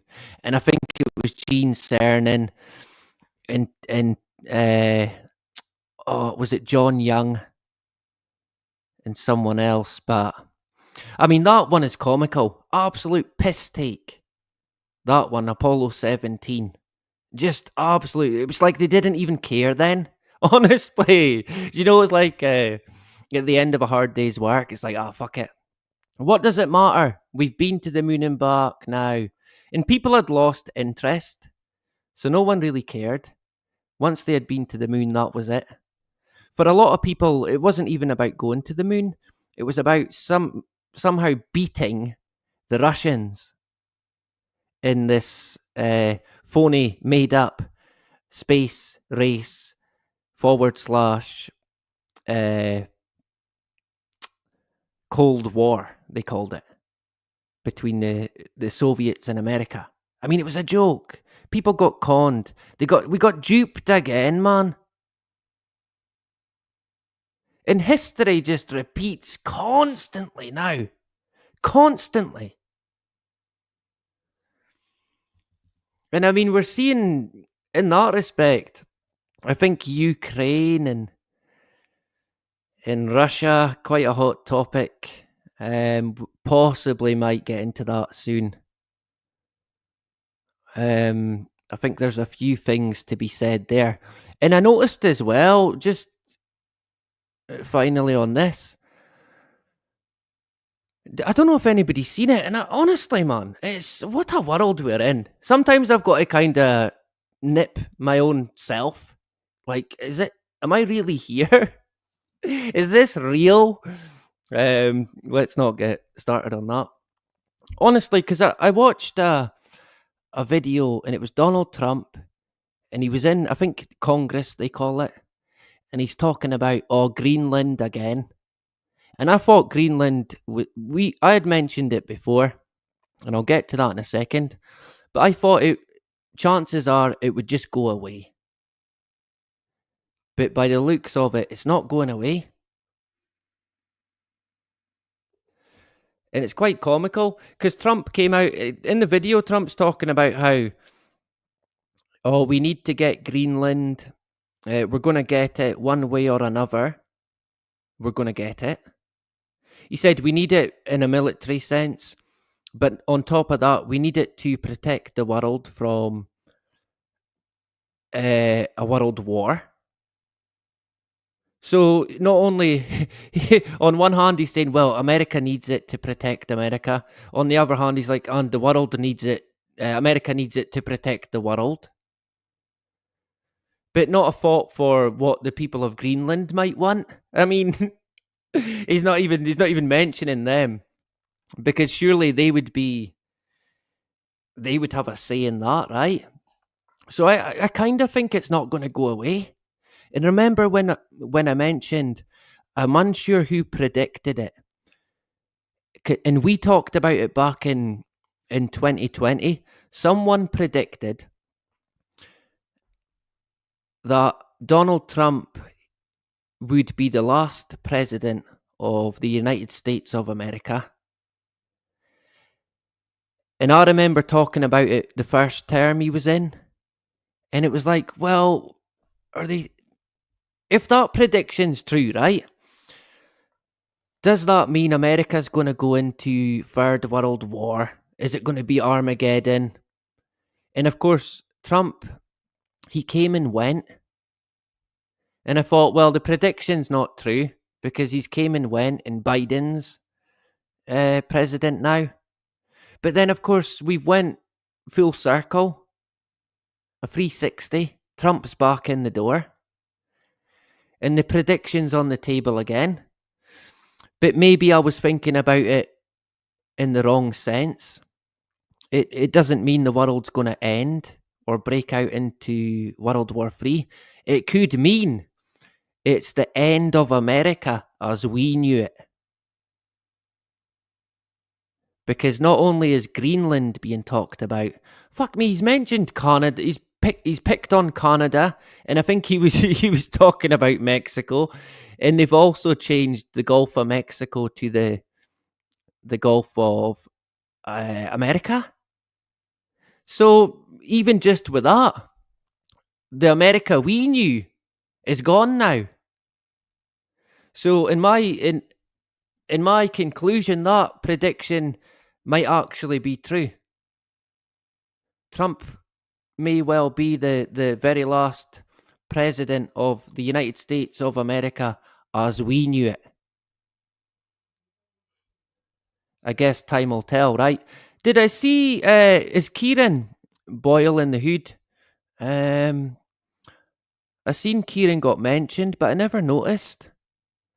It would be good to get Kieran on again. I had Kieran on. I think me and Kieran done maybe 3 streams together, going back to 2020, 2021. Kind of, well, talking about the world at that time. And I think 2 of them got a strike. Me and Kieran putting it to the world. I mean, it got a strike. I like Kieran. I think Kieran's over on BitChute, but I don't know if he's still, again, similar to people here. Your channel gets targeted constantly, right? It's frustrating. But it's great to see Kieran if he's about. Not Kieran Martin, of course. Kieran Boyle. Okay, Martin as well. It's good to see you, right? We know you. Hey, you know we love you, Kieran, right? It's good to see you. I hope you're doing well. And Davina as well. There you go. Good to see you, Davina, in the hood. Our Irish sister. Anybody else quickly? Yeah, we're all good. It wasn't me. Oh, hey, I'll take your word for it, Kieran, right? I mean, who am I going to ask? Let's not go there. Let's not go there. So good to see everyone.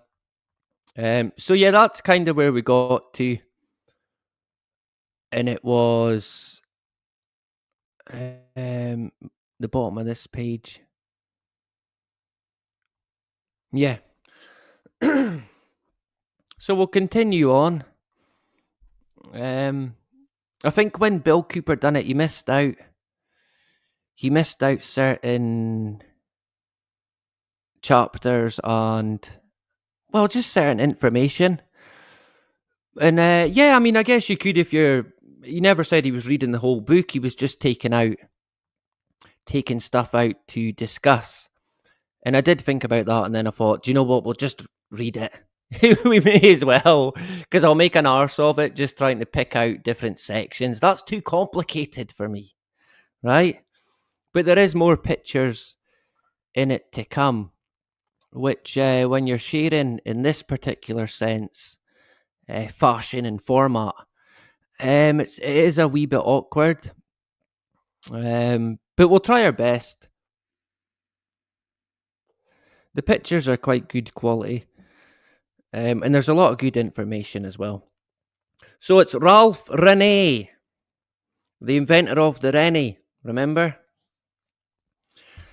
Heartburn. Oh man, let's not go there. So it's not the inventor of this, it's a different spelling. It's not Rennie, it's Rene, which I believe is French. Probably wrong. We'll go with French, right? But he's not an individual I know very much about. But I feel he would be an interesting character to look into. I'm unsure if he's even about today. I kind of doubt it, to be fair. So, in the words of Mr. Rene, I found no fault with the research of these professional writers because it was mostly well written. I feel their only flaw was in their conclusions, where they neglected to exercise their critical facilities. Critical. So their only flaw was in their conclusions. That's the people he's been researching, the work that they've done. he liked the work they done, but he was a bit unhappy with their conclusions and their critical skills.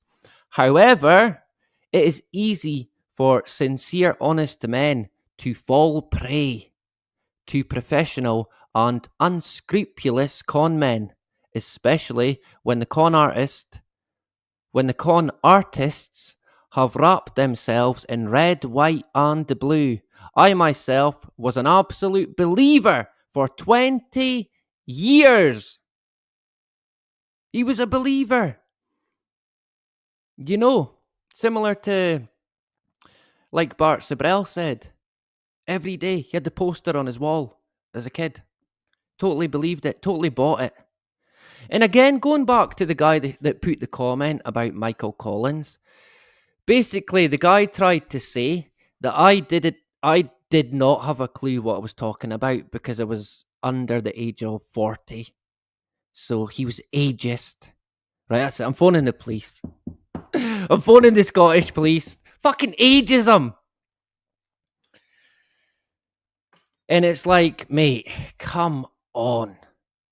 Honestly. So he knows more about it than me because he grew up emotionally attached to it. Now, be honest, who do you reckon is better placed to pick it apart? Someone who was emotionally entangled with such an event, or someone who's not? Remember what we said in one of the quotes? What did it say again? You've got to start with no feeling when investigating.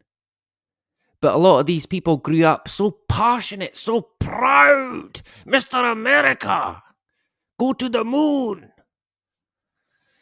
And giving it the USA, USA, winning the Cold War, beating the Russians, superpower, they said. Super. And a lot of people they ate it up, well and truly ate it up. And they got emotionally blinded, in my view. So, I mean, the guy he's completely, in my personal opinion, he's barking up the wrong tree. Because I feel I'm in a better position than him to break it apart, coming from the point of view of no emotional attachment to it whatsoever. Could not give a flying fuck about it.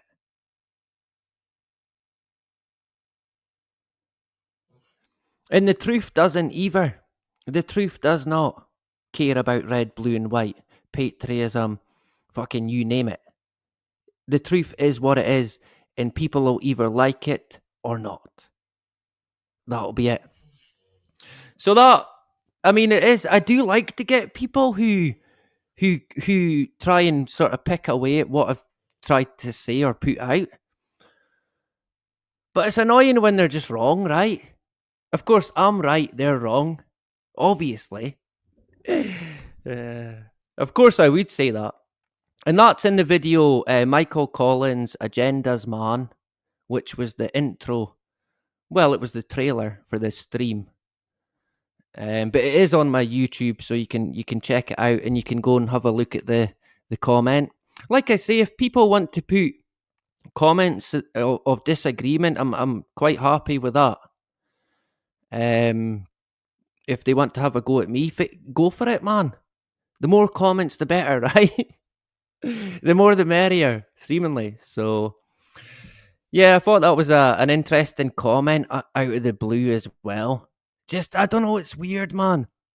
Do you know if someone you're talking to someone or they'll get in touch with you out of the blue and like ask you certain questions out of the blue and it's like, wait a minute, what's the motive here? Do you know? It had that kind of feel to it. Maybe the guy was trying to get me triggered. I disagree with everything William has ever said. Well, I'm glad. And I'm glad you're open and honest about that. I do think that Everton are a good team, but obviously you don't. So that's fine. That's totally fine, right? You can hate your own team. I'll let you I'll let you off with that.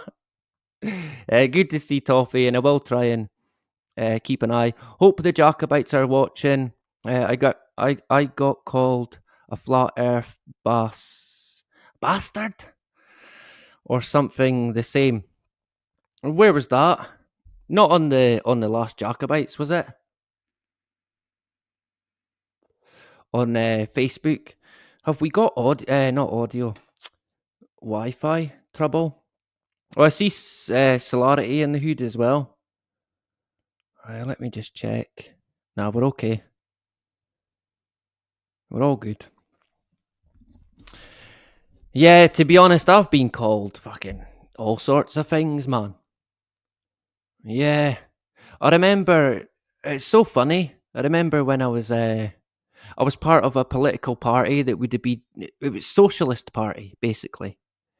And I was being called a right wing, a right wing, a right wing person. And that always cracked me up. Just funny, right? But yeah, I mean, over the years, I mean, I've had it throughout my life, to be fair. I'm quite thick-skinned, but in the world that we're in, when you've got a different view, people tend to think, well, do you know, and we've seen it in 2020, like I mentioned. We've seen it in 2020. Anyone who opposed the narrative was shunned, the black sheep of the family. So they try and cut you off, basically, and just shun you.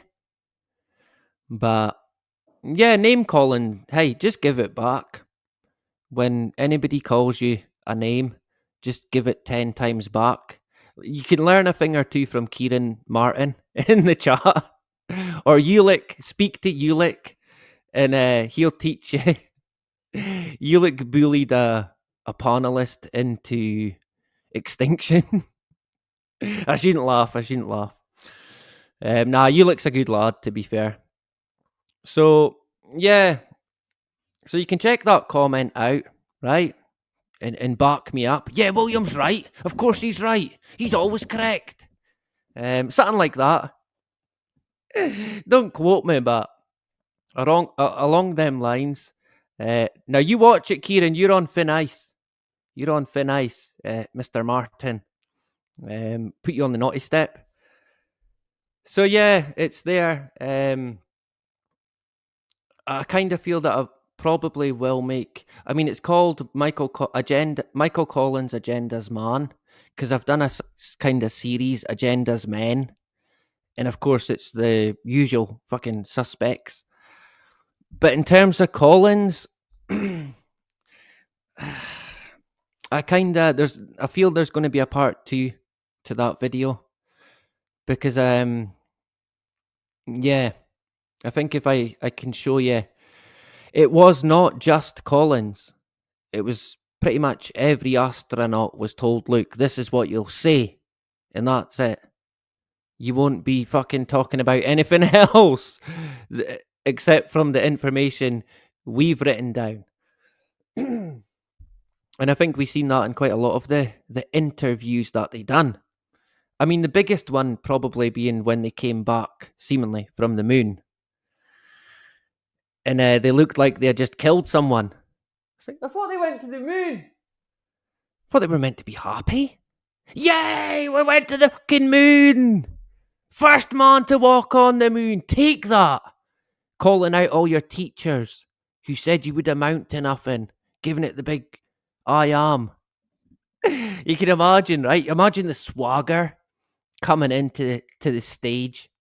First man to walk on the moon. I mean, you would be walking like you had a 12-inch cock. You really would, let's face it. Not just the 10-inch like me, but like 15-inch.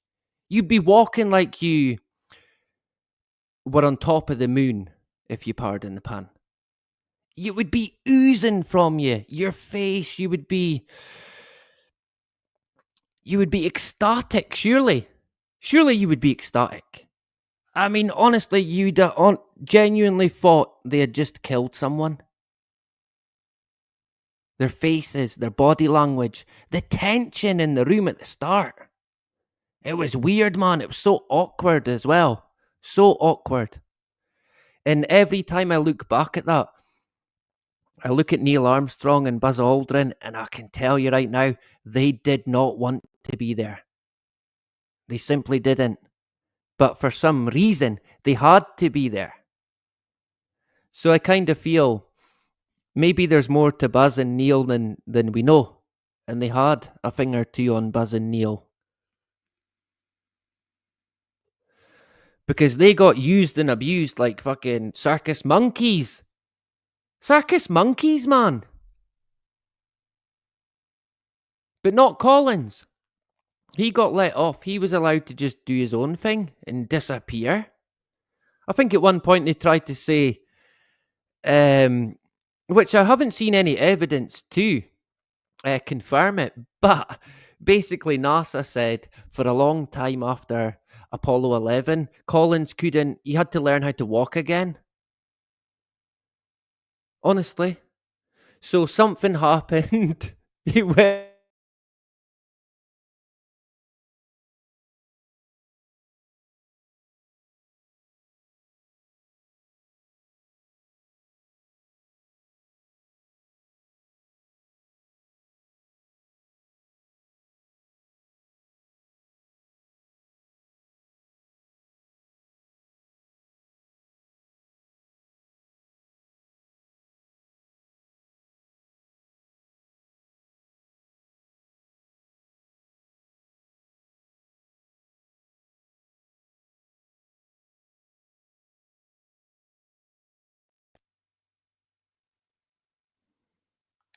Are we back now?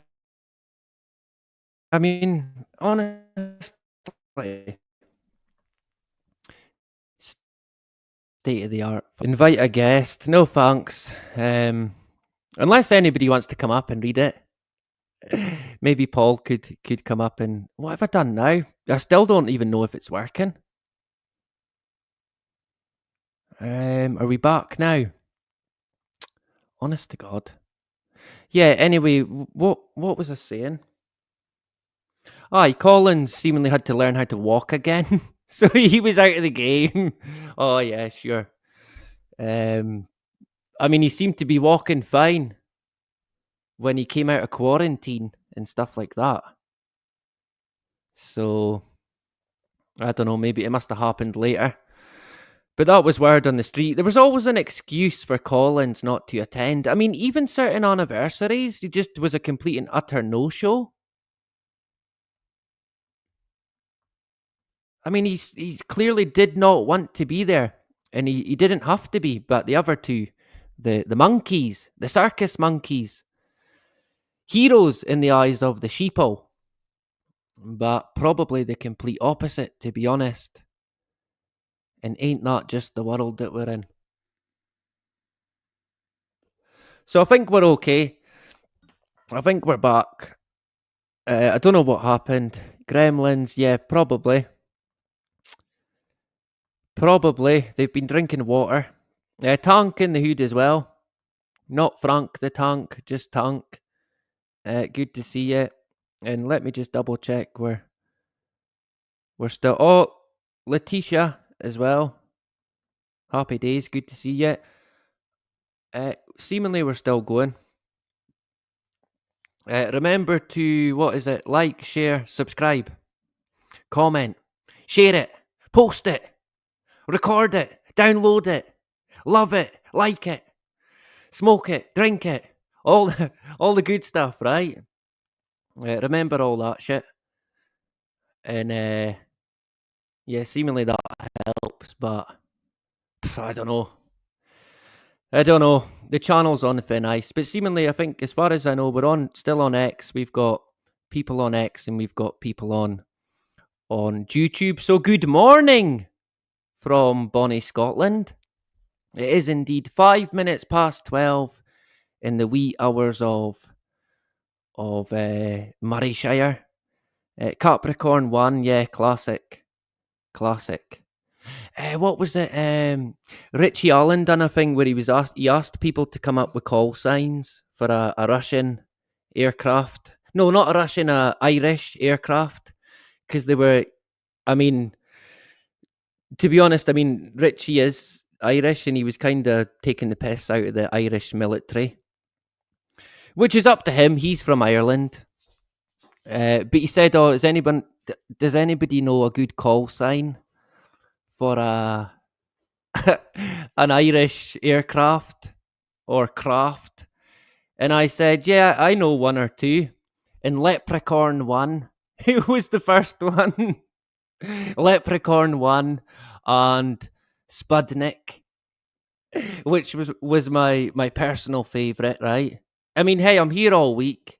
So Spudnik, which is, of course, the Irish version of Sputnik or Sputnik, as some people call it. Sputnik. So Spudnik, because Spud, get it? Right? And Leprechaun 1, which I quite liked as well, to be honest. So we're Paddy 1. I mean, that's just copying Leprechaun 1, though. You're going to have to come up with better than that. Spudnik, I did like that one, to be fair. Spudnik, Leprechaun 1. So if there's any other good ones, you can. I'm putting you to the test now, right? But yes, there was a guy on the show. I think it was a clip. Possibly it was an Irish guy talking about how Ireland, being a so-called sovereign nation, that's another story. Being a so-called sovereign nation should be able to, in some way, defend itself. It should have some form of military, which is that's open for debate, I suppose. But he also talked about how they've not even got like a sea rescue. So if there's Irish sailors, fishermen in trouble, it's the British that come and save them. And the RAF help out quite a lot, which you can see we didn't sit right with a lot of people, and I can totally get that. It's an interesting one because having a military is one thing, who controls it is another, a completely other thing, which is the key thing. So I don't know, that could be a topic. I'm sure we've got quite a few Irish warriors in the hood tonight, so they can maybe let us know what they think about the Irish military and if it exists or not. I mean, I kind of get the impression they've not got any military. I know during the war there was talk about they were being a neutral nation. Do you know how they talk about neutral nations? But there's no such a thing. There's not, and even going back to that operation that I talked about, the PSYOP, the British PSYOP in Germany. It's what was it called again? Operation Cornflakes. But what the British were doing, right? They were carrying out the operation. They would bomb the train. On top of that, they would put the fake letters, the propaganda, and the fucking Germans themselves would post them, unknowing. But what the British were doing, they were going to, and at the time, Italy was neutral, or was it Rome? Possibly the Vatican itself, because I think that's deemed as a fucking city, right? Anyway, I think it was the Vatican or Rome. They were going there, and they were getting the mail, forged mail bags from there, and they were deemed to be a neutral. I mean, how is that neutral? That's not neutral. Or is it neutral? Were the Vatican helping both sides? Were they playing both sides? Is that what a neutral... How is that neutral as well? I don't know. I mean, when it comes to war, there's so much deception, man. You never get to the bottom of anything, man. You just don't. And I think we're seeing that, especially with Russia and Ukraine situation currently. It's dragging on and on. So yeah, I think that could be a topic to get into. Military use. And I mean, I'm here in Scotland. People annoyed in Ireland about the British having I guess, having this over them where they're helping them out. And obviously they're not to be trusted. I'm in Scotland and I've got them on my fucking doorstep, man. Flying about daily. Right there in my face constantly, man. And I don't want them here. I really don't. And if it meant Scotland having no military, I would fucking take it, man. I genuinely would. But the chances are more. There would be more chance of me winning the lottery, 10 times in a row. There would be more chance of that. So where did I get to there? So he was a believer for 20 years, and it can be a hard pill to swallow, man. It can be hard for a lot of people to get their head around that. Do you know? And it's this thought of how could I have been so stupid, and I was an idiot. How did I not see? Just me? Okay, just me. Just me then, right? Uh, on the title page of this book, the copyright notice reads, quote, all rights reserved, close quote, etc. The first part is a familiar message appearing in most books. Did all the authors have to get permission to print the same message from one another? Question mark. How do they know who to get permission from? Question mark. So far as I know, there is no service that keeps track of the users and issues a listing of 100,000 previous users. It's very perplexing. However, I took the precaution of adding to the standard notice a statement giving other authors blanket permission to use direct quotes from this book. Good. So I don't have to worry about copyright then. So that's good. Because I have wondered, and I did speak to someone about it. If you're reading a book on a stream, is that still copyright? Even if you're sharing who's wrote it and stuff, is it still copyright? I don't know. But I mean, if the guys gave permission, surely I'm allowed to, right? Maybe I'll get the knock on the door. We heard you reading the book. Get in the van, and we heard what you said. You're hateful, harmful material. Oh man, thrown in the digger. Do we know what the digger is? I don't think people will know what that is, to be honest. The jail, but it's confined solidarity. No, what is it called? Basically, in on your own in a tiny wee cell. I'm sure I read as well. Seemingly, the guy Tommy Robinson. A bit off topic, but seemingly he's been in confinement for, I think they said 4 months now.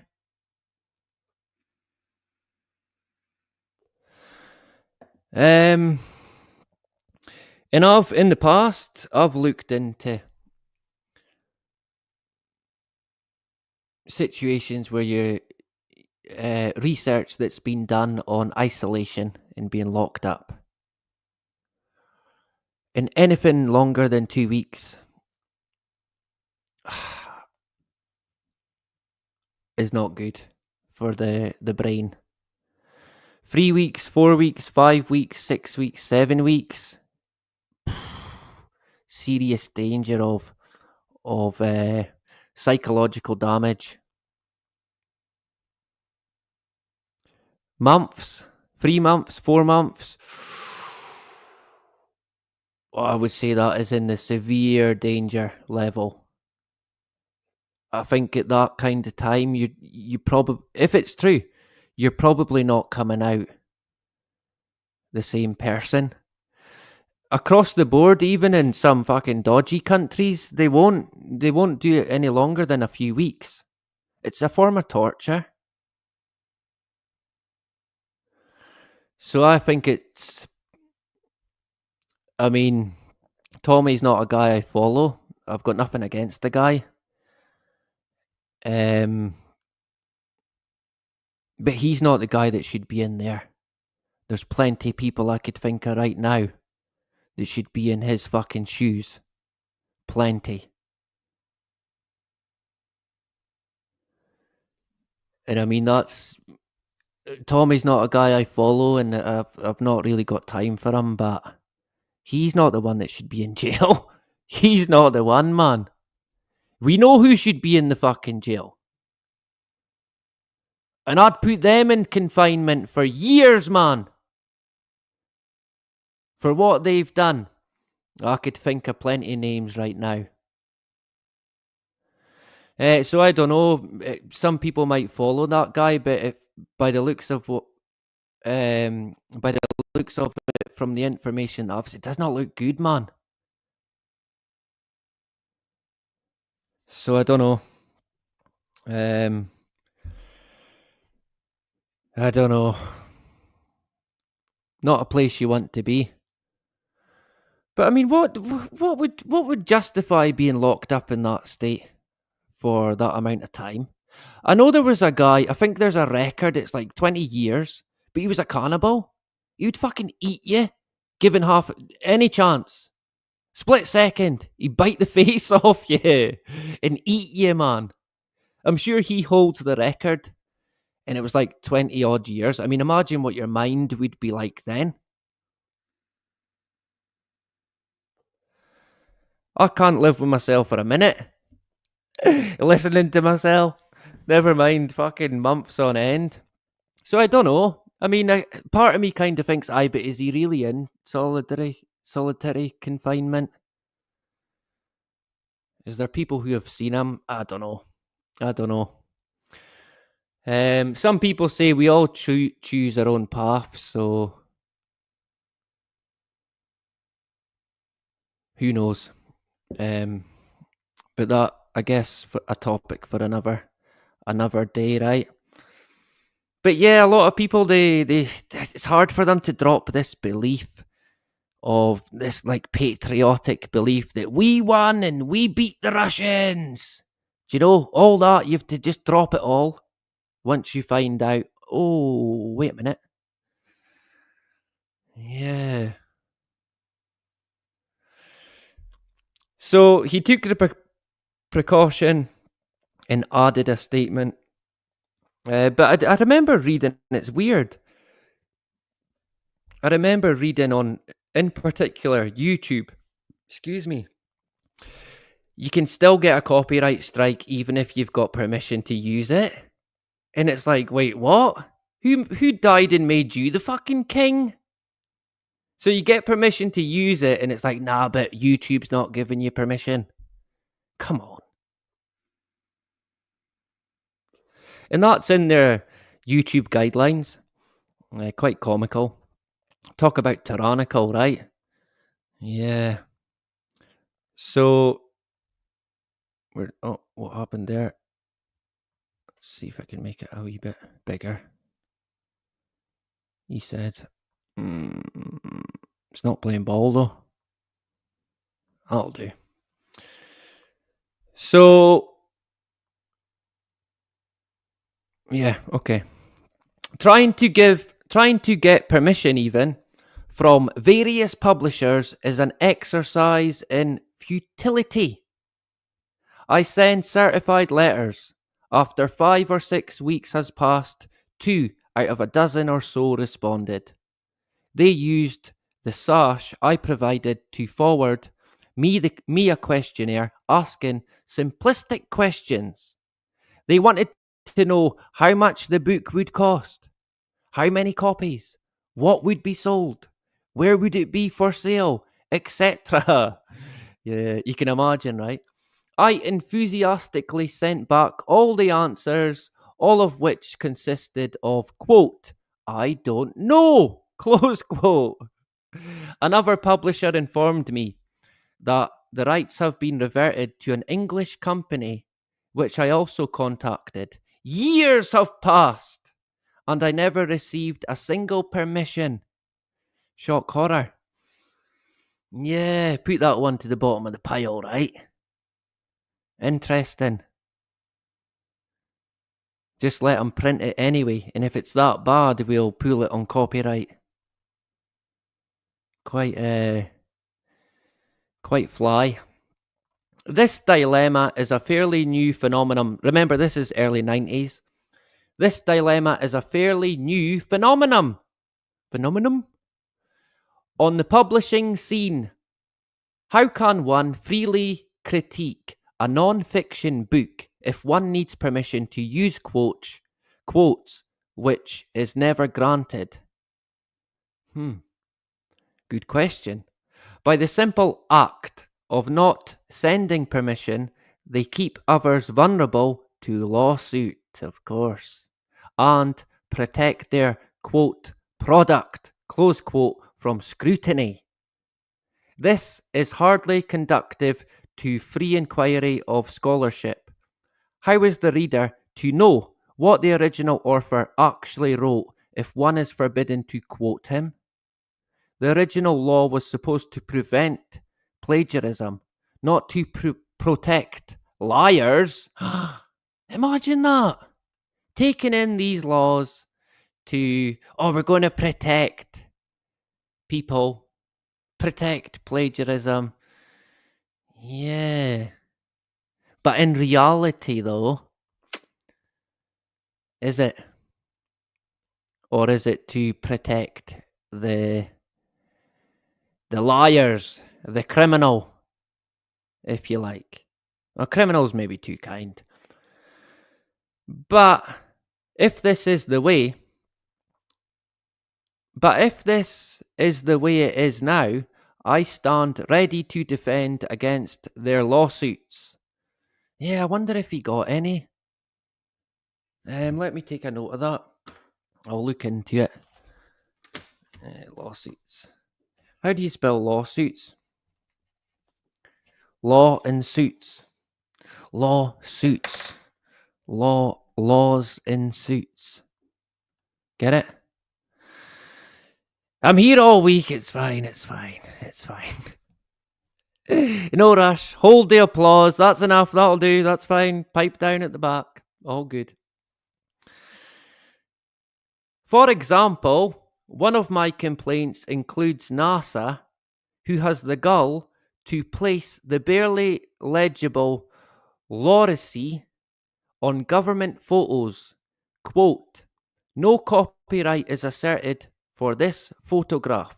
If a recognizable person appears in the photo, use for commercial purposes may infringe on the right of privacy or publicity. It may not be used to state or imply the endorsement by, process, or service, or used in any other manner that might mislead. Right. Mislead. NASA material. How could that ever mislead anyone? Accordingly, it is requested that if this photograph is used in advertising and other commercial promotion, layout and copy be submitted to NASA prior to release. So that would answer my question in the first one, which was, why is he sending it to NASA? Do you know, I kept saying, why is he fucking sending it to them?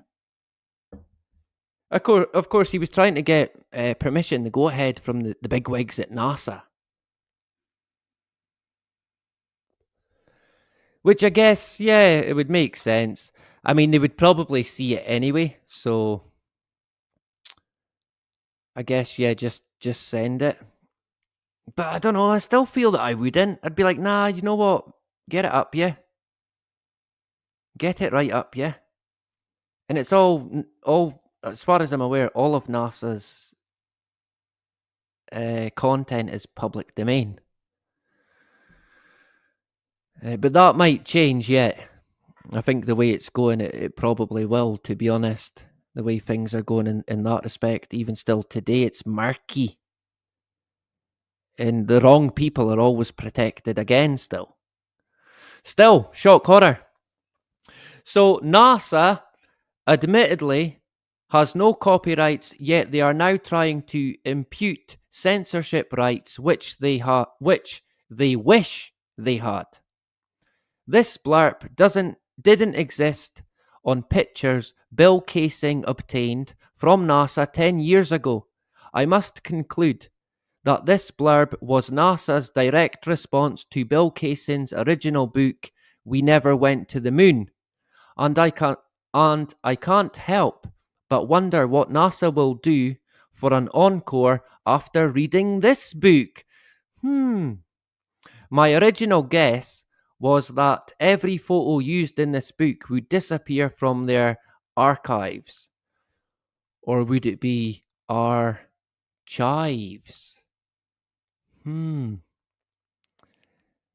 Chives? Of course it's archives, right? Much to my surprise, that didn't happen.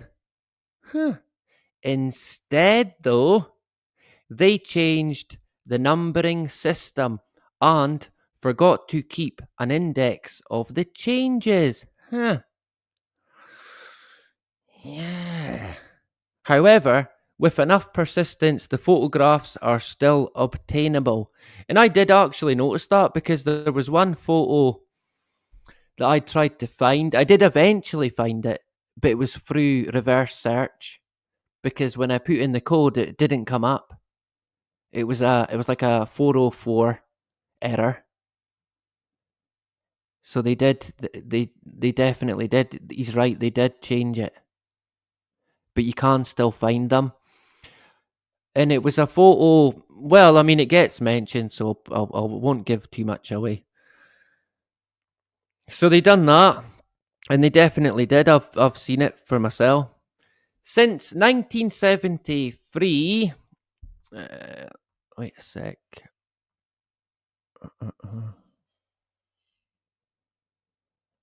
Let me just check. Yeah, we're still going. We're all good. Cool. Oh, yeah. Since 1973, over 1 billion children all over the world have grown into adults. Debatable. They've been taught to believe in the fairy tale that we landed men on the moon. Yeah. I hope this book will one day banish forever this fanciful tale and relegate this story of NASA's moon landings to the realm of fraud, where it belongs. Yeah, put it in the fraud section, the fucking criminal section. We should probably be in the science fiction section. But yeah, I guess fraud would be where it should be. Historical fraud. I wonder if that day will ever come. I kind of feel that it probably will come. And it'll be put in its rightful place. But I can't see the world being any better, to be fair. I don't think it'll be in my lifetime. But I think one day it will come out.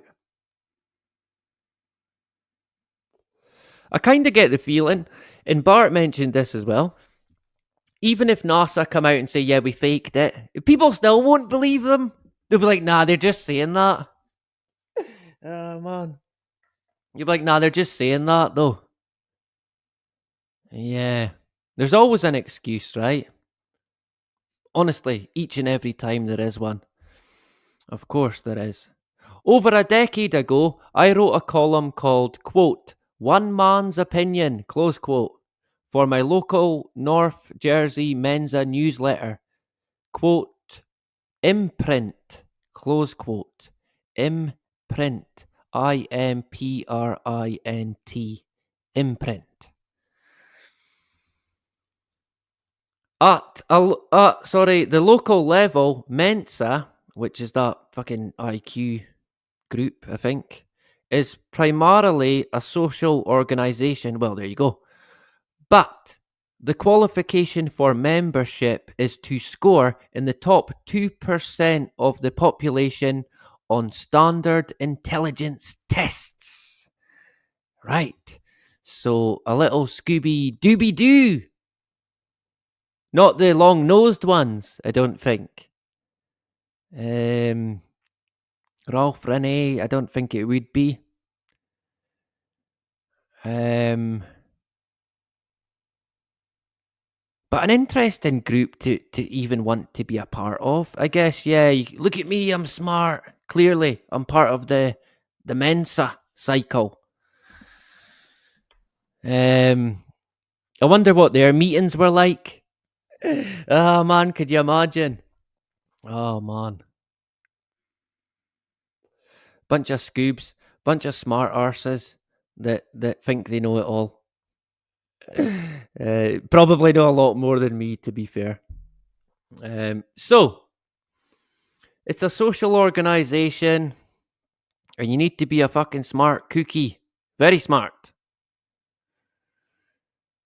In a particular way. The North Jersey group used to put out a good newsletter, but I soon discovered that whenever I attacked some sacred cow, particularly a scientific sacred cow,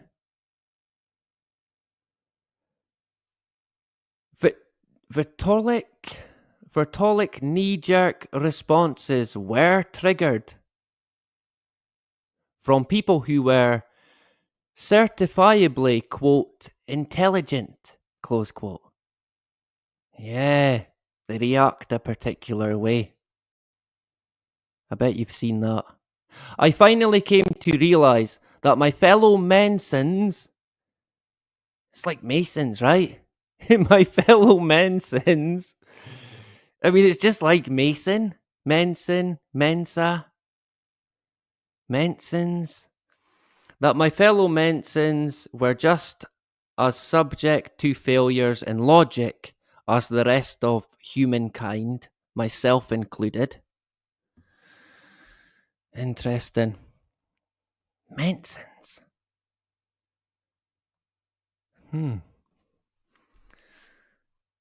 Yeah, so he began to realise, he began to see.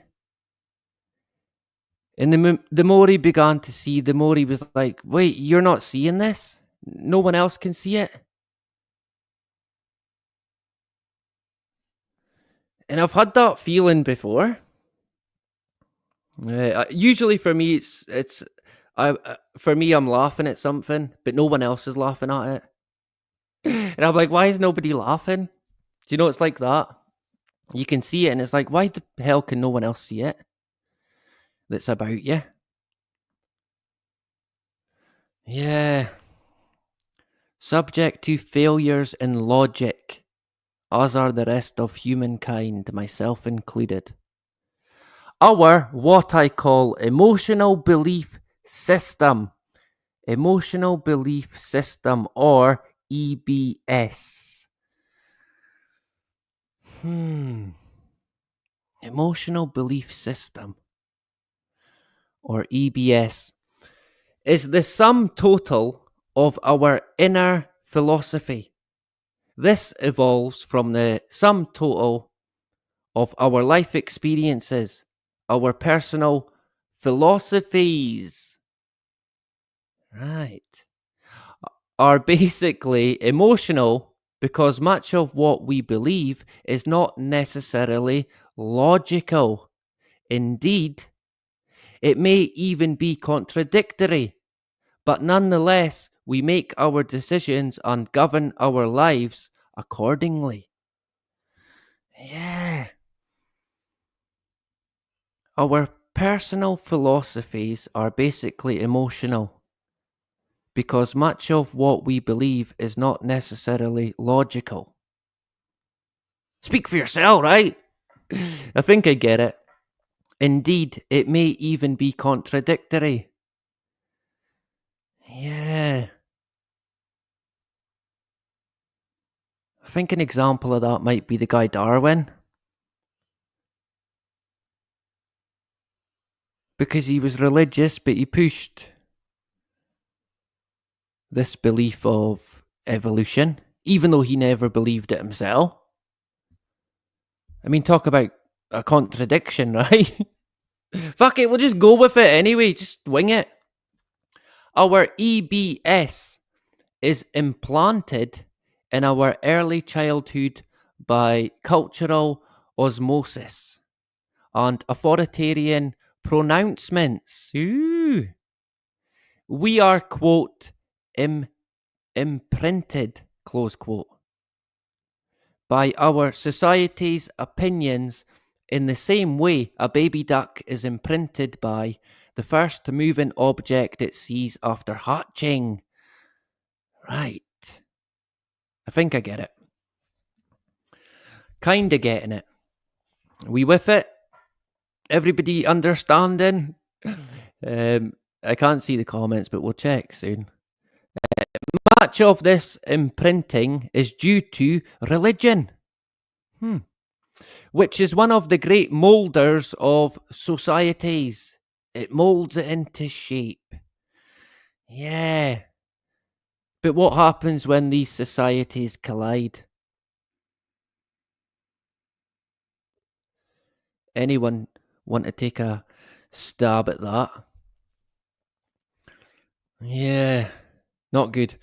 Then add our early education, what we are taught or not taught, and our parents' influence. This is the process by which we eventually come to know, quote, right from wrong, good from evil, success from failure, and stool from shinola shoe polish. Right, not to be confused. Yeah. By which we eventually come to know right from wrong, good from evil, success from failure. Have you ever wondered how a man from a third world country wearing a pair of tattered trousers can be so pleased with himself even though his ribs stand out from hunger? Wait, what? How can how can he feel so fine knowing that the great number of children he has seared will be dirt poor as he is? The reason is that in his society, the very act of searing marks him the success he is. Logical? Question mark?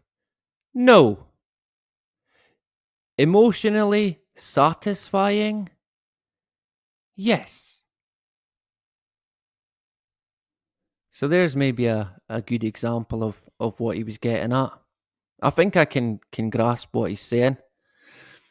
Our EBS is reinforced by education, most of which takes place before our critical facilities develop or our logic centers mature.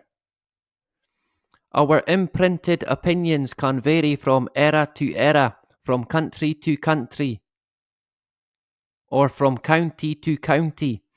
These influences cause our philosophies to vary according to sex, religion, status, occupation, or even physical and mental attributes.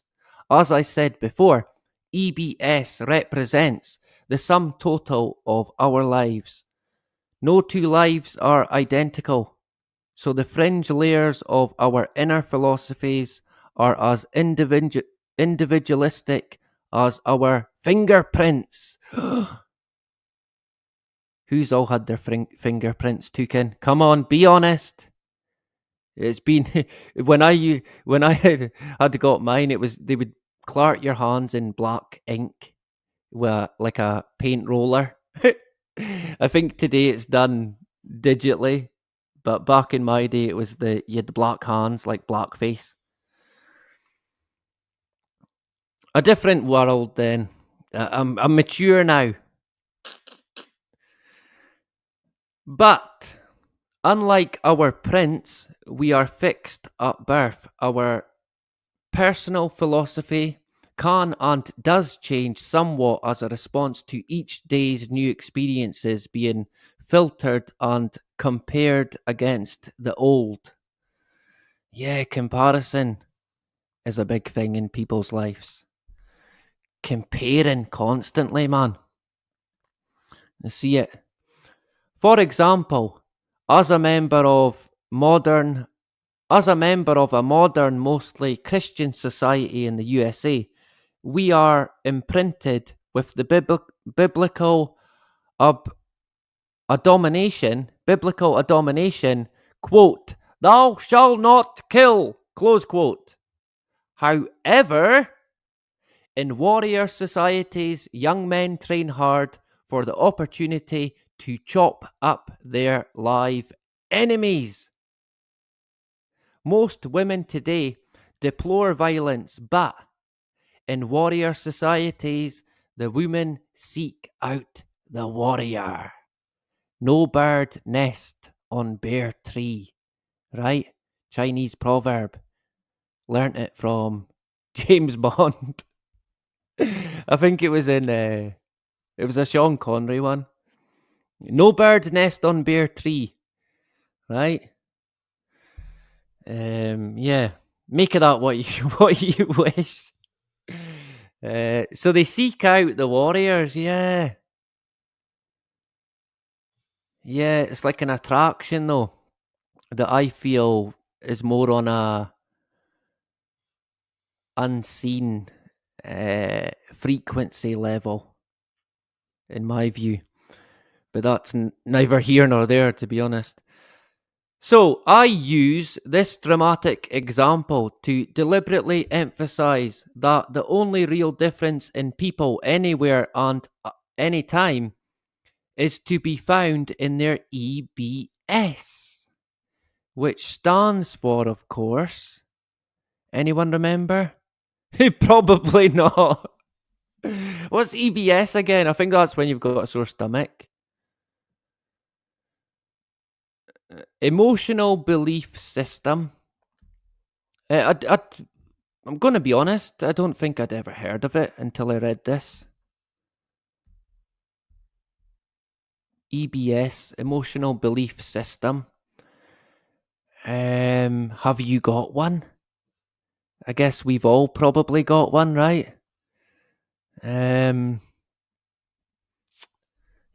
I think I understand what the guy's getting at.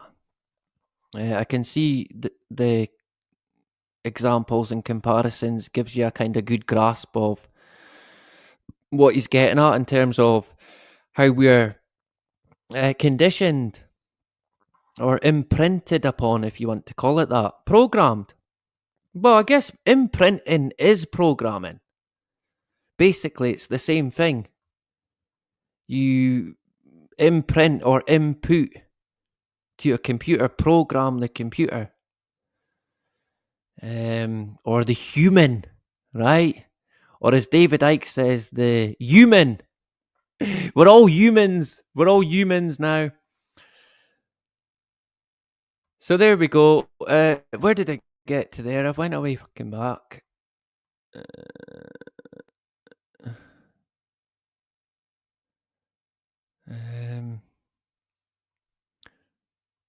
Went away forward. Thou shalt not kill. So yeah, there we go.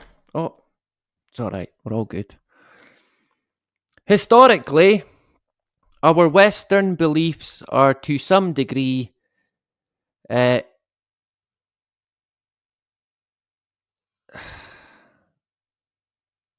cyclical. I can never say that as well. They're cyclical, so they're in a cycle, right?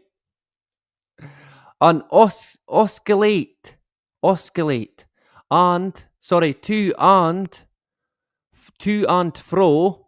Sex is bad, sex is great. War is bad, war is good. God is cruel and vindictive. God is just and merciful. Children need discipline.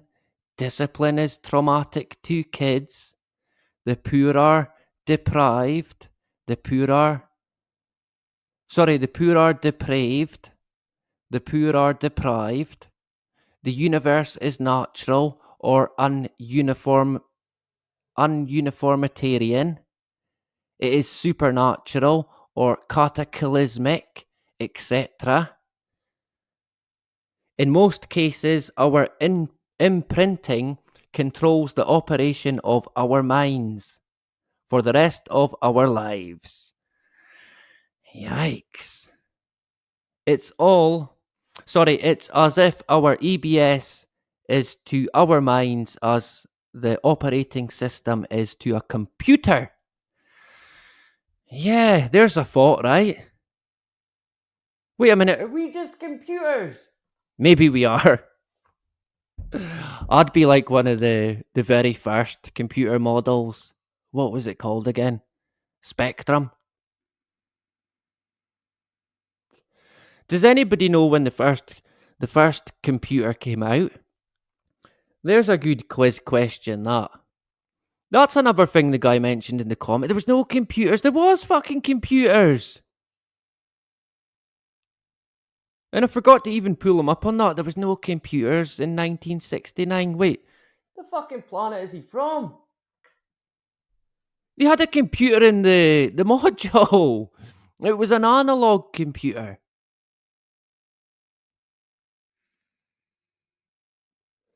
I think at the time the best thing they had, seemingly. People compare it to having about as much power as a fucking digital watch. But yet they made it to the moon.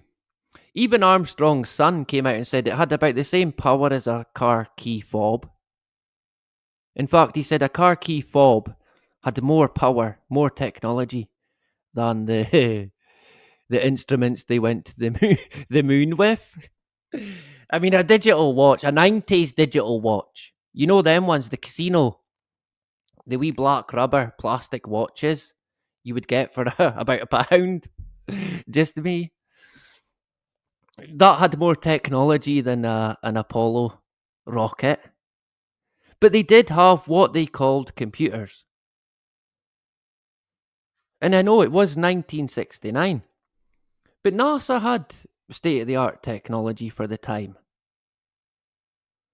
And I think computers, I'm unsure of the exact date, but I think you're talking 1940s when they started to make computers. They were probably about fucking way before that. Little do we know though, right? Little do we know. So, yeah. Children need discipline. Discipline is traumatic to kids. And I mean, I think us parents, this is where you get stuck in between. How do you handle certain situations in terms of discipline? Do you know? I totally get that one. EBS, there's one. It's kind of new to me. I thought it was quite funny that it was EBS. So it's like, okay, it's BS then. But I can kind of understand what he's putting across there, to be honest. And I do understand that from a young age we are a lot of the time unknowingly programmed and, in his words, imprinted, that can affect us for, in his words, the rest of our lives. But I think that can be broken, to be fair. Yeah, more like BS, Justine. Look, I'll break it down, right? But yeah, that I did think that. I was like, well, I do kind of get it, but If something can be programmed, it can be programmed again. That's where I kind of fall on conditioning. If we can be conditioned, we can condition ourselves to kind of break out of it. It's the mind, man, the brain, the power of the fucking brain. It's completely and utterly beyond comprehension. It does not get the credit it deserves, man. It doesn't. But it takes a lot. I know it's easy said, but dedication, and I think the three D's, dedication, not the three D's. Oh, what is it again? I can't even remember now. Fuck it, it doesn't matter. It doesn't matter, right? That's it. We'll call it a night. But I think dedication and persistence, I think they're two key things in your life. Knowing where you're going, being dedicated and being persistent, because you're going to get challenges. You're going to come up against a brick wall from time to time. But you can knock it down or you can jump it. What's my dog doing? What are you up to?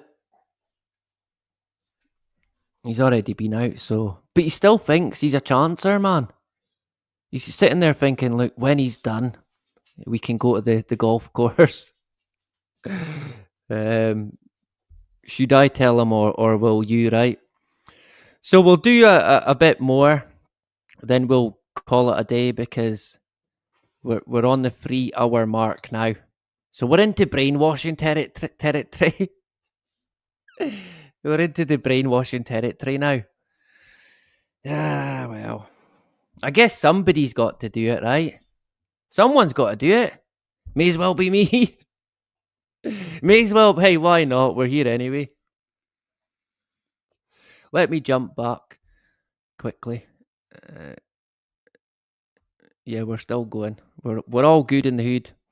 Davina, Frank, Justine, Serality, Ross. Oh, Mark of Oz in the hood. Good to see you. Back again. It's always good to see a customer come back. A bad sign when they don't, right? I hope you're doing well, Mark, in the land of Oz. QE2 sent her first email in 1976. Who's QE2? Is that a robot? Like TR2? Is that a robot as well? Probably not. Do you mean Queen Elizabeth? The lizard. There was a guy on Rich Yallen. What's his name again? He's quite an interesting guy. I've known him for a while. Tony Goslin. I agree with Tony. Tony's all right. Some stuff I don't agree with him on, which is the way it is. But he was talking about. He reckons that Prince Charles might have seen off his mum and Philip. And you know, and he was mentioning the juice as well, if you catch my drift. And you know, it's quite. I mean, to the average guy, that would sound quite insane and just laughable. But when you look at when you look back in history, historically, these royal families do tend to do such things, hideous things, man, to their own family. Charles might have thought, do you know what? You've had your time. It's my day now. I mean, imagine. What fuck? How insane would you have to be to do that? I wouldn't rule it out, to be honest. I think the guy Charles is a fucking maniac. Absolute maniac, man.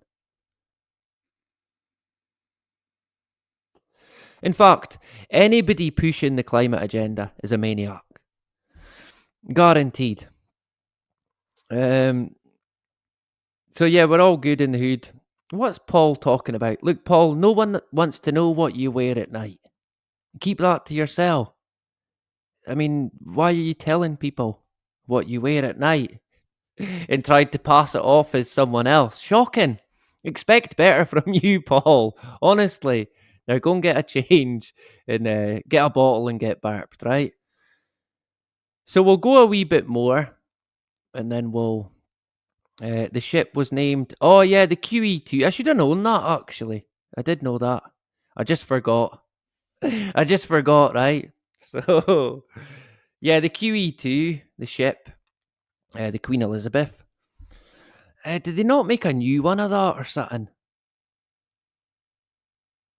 Yeah, I've never been a fan of these big ships and cruise ships. Not for me. Not for me, man. Have you seen some of the videos of a cruise ship in bad weather? It's like, nah, do you know what? I don't fancy a trip at the fun fair. I mean, I don't mind the sea. I've been at sea. I worked at sea, but the cruise ships, I don't know what it is about them. I get this weird feeling from it. I don't know. Maybe in a past life, I jumped off a cruise ship or got thrown off. Probably thrown off, right? Fuck's sake. It's all coming out now. Yeah, I don't know. It's imprinted on me. So maybe I had a weird dream about one. But when I did work at sea, and I worked at sea for 2 years, and when I stopped working at sea, I came ashore, and for ages, man, I kept having weird dreams that I was at sea, and like bad weather, and it was like nightmares, man, nightmare. But it was like for 2 years or longer after, man, it was just consistent to the point where it was like I felt like I was still at sea. It was still dreaming about it. It was weird, man. Strange. That's when it comes to dreams, I just so fascinating, man. So fascinating. So yeah, our EBS is to our minds as the operating system is to a computer. As adults, when our EBS is threatened by contrary facts or logic, we either bias our perception of the facts, ignore them completely, or become filled with irrational rage. Rah! Something like that. I think to be fair, I think we we kind of. I mean, I know I certainly did see that in 2020, 2021, 2022, when you try to you mean all you're doing is trying to help someone as well, and they fucking get angry. Oh, this and you that and science this and you know nothing, and it's like fucking hell, calm down, man. Take a chill pill, right? Yeah, I seen that. I did see that quite a lot, and it takes a lot for me to get irate, angry with somebody. But during that particular period, there was times where I was just waiting for someone to say, "Where's your mask? Go put a mask on." I was just fucking waiting, man, honestly, because I was seeing videos of people being harassed because they never had a mask on and being bullied, and I was just anytime I was out, I was like, please, man, please, someone just fucking say it. Because I was ready, just ready to be thrown in the jail and explode, man. But I don't think out of all the times, to be fair to the people here, I don't think there was any time I was told, look, put it on. And if someone did, they got one shoved down their fucking throat, man, I just suffocated them with a box of masks, just stuffing them in. Just one after the other till they were coming out the other end. A bit graphic, bit much. Hey, it was a pandemic, right? It's a free for all in a pandemic. Well, it is at least for the powers that be because they get emergency powers. Yeah, yeah. Great when a disaster appears because you can release emergency powers and do anything you want. Great, right? Similar to war scenarios, there's kind of that cowboy feel to it when you're at war. I think we've seen that in Ukraine. Do you know where they're rounding people up from the street and putting them in the transit van and shipping them off to be in the army?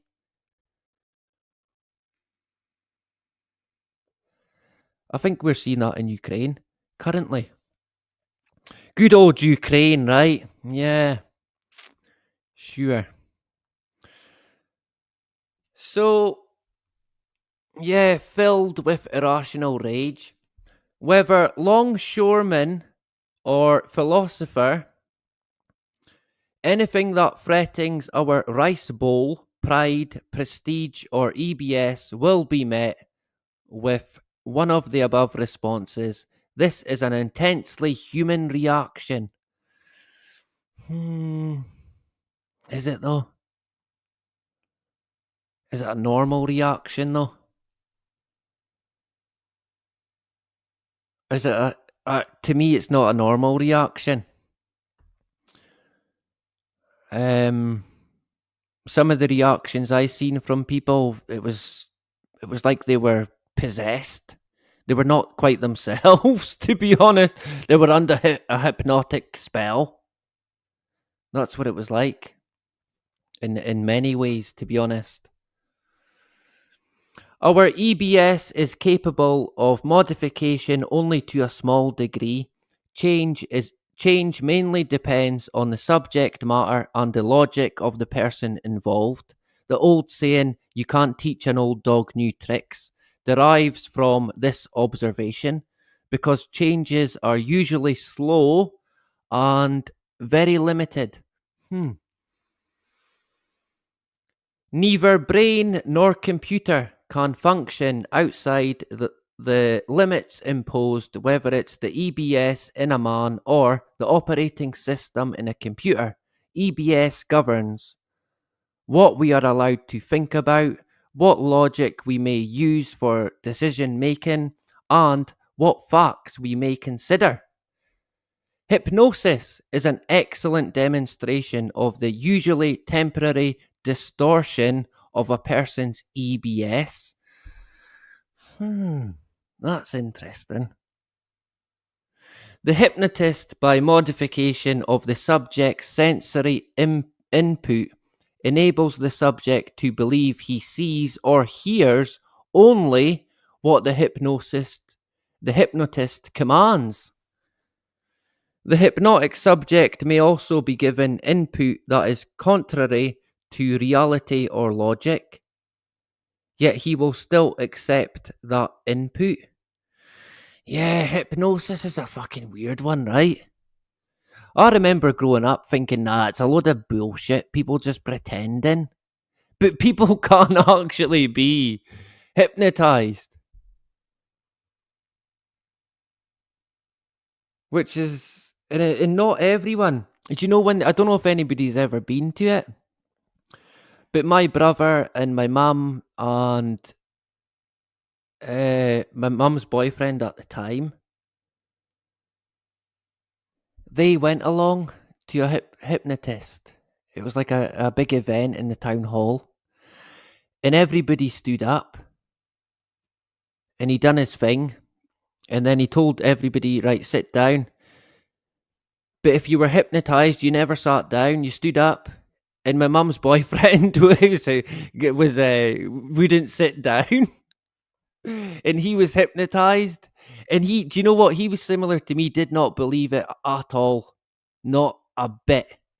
And you know, after it, he was actually fucking raging about it, man. Honestly, he could not believe what had happened. He was raging to the point where he was wanting to have words with the hypnotist. basically wanting to fucking beat him up. Like, what did you do? What did you just do, right? Because he had like no recognition. He couldn't recall what had happened. It's a bloody weird one. It really is. Gives me the creeps a wee bit. Hmm. The hypnotic subject may also be given. Yeah, we got that. And they will still accept that input. Not even science escapes our EBS. If it did, then the Ptolemaic system of astronomy could not have remained in vogue for well over 1,000 years. The philosophers of yesteryear were as intelligent as modern ones. Yet, due to the implanted EBS, they consistently set about proving that all celestial bodies were embedded in hollow crystalline spheres that tinkled as they rotated, each one inside the other, encircling this flat world. Interesting. So that might give you an idea as to where Rene might stand on the shape of the Earth, right? It's a twinkling star. No, it's a fragile globe, and it's like your thumbnail in space. Yeah. See that? Do you know what's funny as well, right? All the pictures of the Earth from Apollo. It's like a tiny wee world, and you can only see half of it. But the whole thing is in the photo, right? Yet, going by what they tell us today, what NASA tell us, the world as a globe, sphere, the whole thing glows. The atmosphere glows right across the globe. So if you were in space, you wouldn't just see half of the Earth, you would see the whole Earth glowing. Half of it might be a lot lighter, but you would see it. Going by what they tell us today, there would be a glow to it. The atmosphere would be reflecting even in the dark. But none of that. Just this complete blackout in half of the Earth. And it like it was popping its head out of a fucking rabbit hole. And people bought it, man. But the bottom line there is both of them can't be true. One of them has to be false. So either they're lying, well, actually, both of them are probably false in my own view. But going by their own words, both of these so-called theories, and they can't both be true.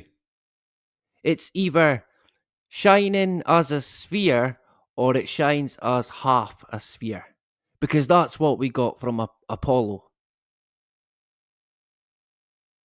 I mean, even using their own words and their own information, they debunk themselves, man. They've debunked themselves. And I don't know how anyone can believe them pictures that we get of the Earth from the moon. I mean, it blows me away that people just accept that. Like, oh, cool. Oh, ain't that beautiful? Oh, look at the teeny weeny fragile planet. Yeah. Where did we get to there? I think we'll do this page. So, encircling this flat world. For over 1,000 years, the basis of the Christian religion was the Old Testament, wherein God was depicted as a cruel God, a vindictive God, a jealous God. For that same period of time, the philosophers believed that our earth was sculpted by forces generated by incredible volcanoes, humongous waves, and world shaking earthquakes. This was aptly named catastrophism. catastrophism. Another ism. Hooray! And it was in harmony with the religious thought of that time. When the New Testament unveiled a just and merciful God, catastrophism began to fade, and newer philosophers, exemplified by Charles Darwin, came to believe that our world was moulded by slow but subtle processes. Okay. This philosophy diametrically opposed to the old is called uniformitarianism. Uniformitarianism. Now, there's a biggie. Uniformitarianism. I wonder what that could mean.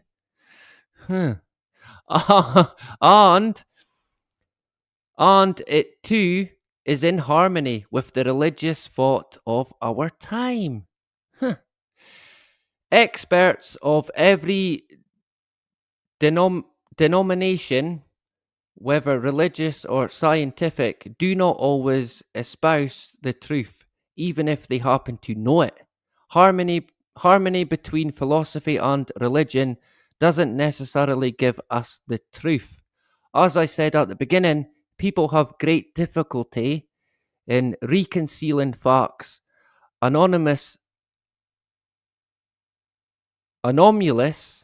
to their basic philosophy or EBS. Yeah. The most cohesive adhesives of any society are a common language and common customs, which cause the majority of the members of that society to share a common philosophy and EBS. I think I kind of get that. As long as this is the case, that society is fairly stable. To our everlasting disgrace, we are now allowing immigrants to dictate to us on both these critical matters. Ooh. Interesting shout from Mr. Rene, right? In the 90s as well. I wonder what he would be saying about that today.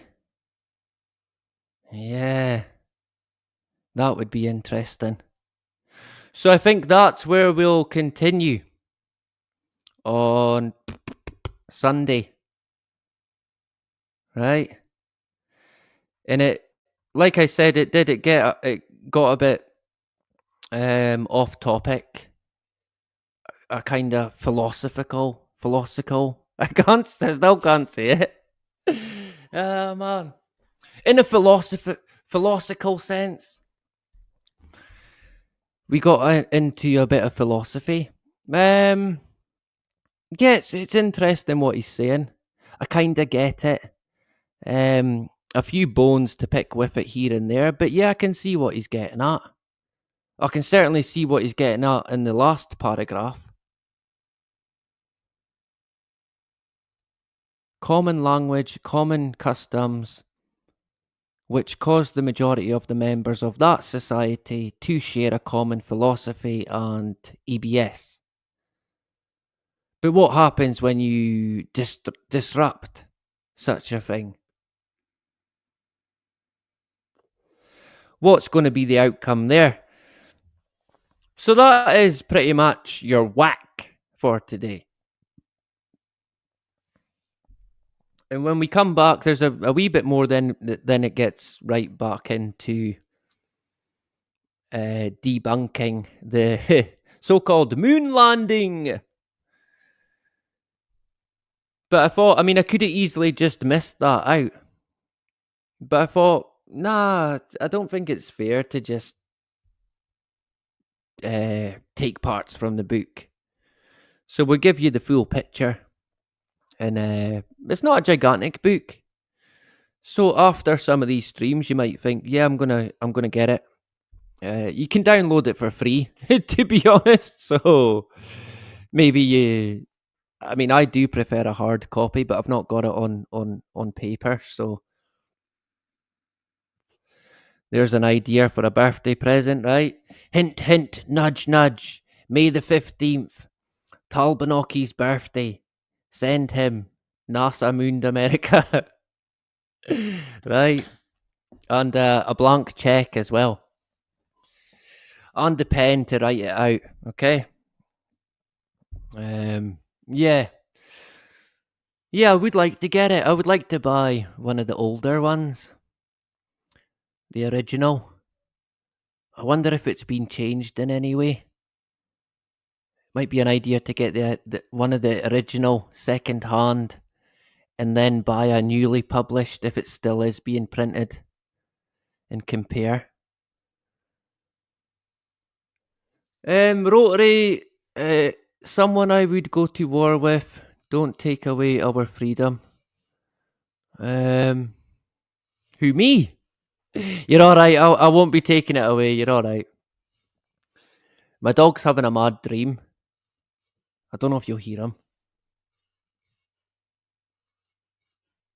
He was having a mad dream a couple of days ago, and he was like proper running and like shaking his head and shit. And I was like, fuck, I had to wake him up. I thought he was like having an attack or something, but he wasn't. He was just dreaming. I was like, bloody hell, give me the fear.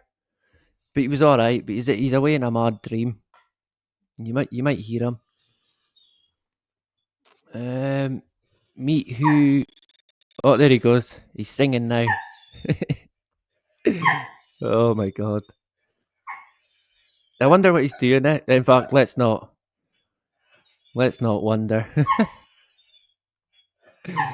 Oh, cheers, Rotary. Top man. And my dog agrees with you. My dog agrees. Hey, I take what I can here, so thank you. Are you alright, Baines? I think he's alright. He was just wanting to join in. I don't know what he's saying now. Oh, he's growling now. Oh, man. A friend assumed I was an atheist. Rotary. A friend assumed I was an atheist, and I said, not at all. I'm just, I'm honestly, wrap it, Beans. Honestly, do you not know we're recording here? Bloody dogs. I bet he's dreaming about chasing me and biting me. I'm just not mainstream. Yeah, religious. Yeah, I do believe in a higher power. Yeah, I totally get you there. Yep. Yeah, I think religion and belief are sometimes lumped in together, but are actually separate. And it took me a while to kind of understand that. And a lot of people have thought I'm atheist. I kind of did see myself as an atheist when I was a bit younger. But I never liked it. I don't know. I just didn't like putting myself into a group. And I used to think, nah, I don't think that is me, because I feel it's not even a belief, it's a feeling that, similar to Rotary, there is something. But it's not what we're told by the people who shake the cash cans and want 10% of your income.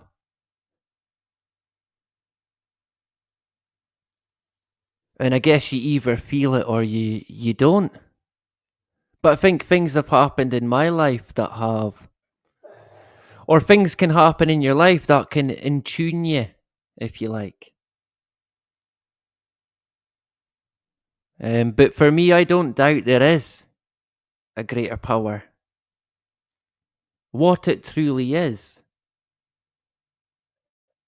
I'm unsure, and I'm happy at being unsure. Because our day for each and every one of us, our day is gonna come. None of us escape it, right? At least I don't think. Maybe they're gonna invent a technology you can stay alive forever. You can see them queuing around the block, right?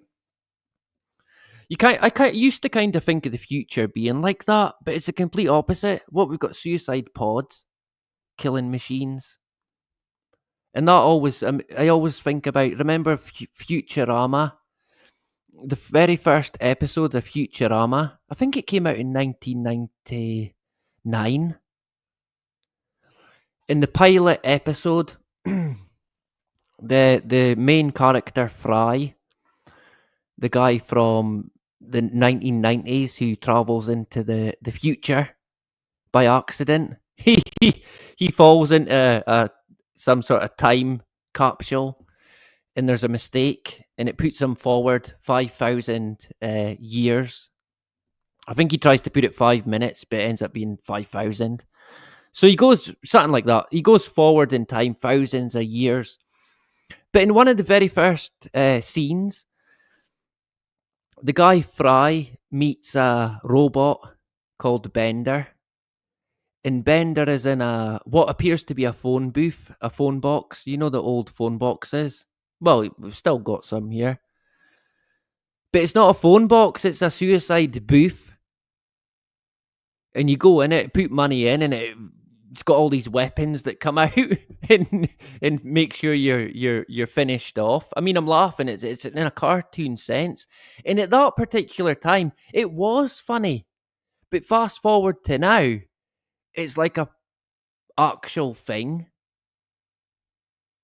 and you've got entities saying, "Look, if you're not too happy with life, maybe I don't know, call it a day."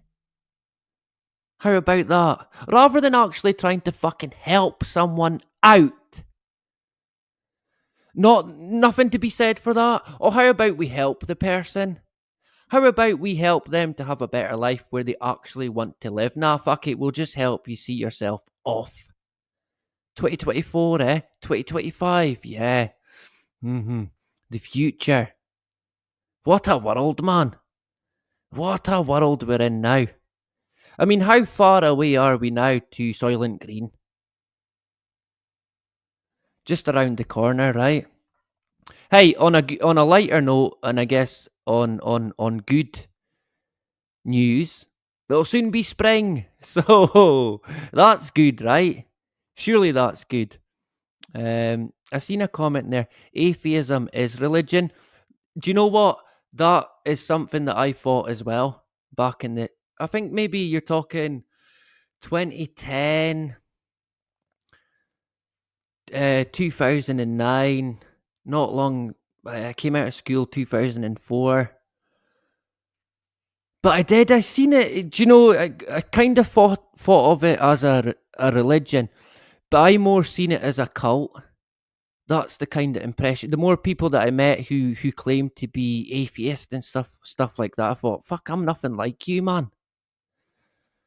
And I don't want to be part of your your weird cult. But then they would probably say that about religions as well.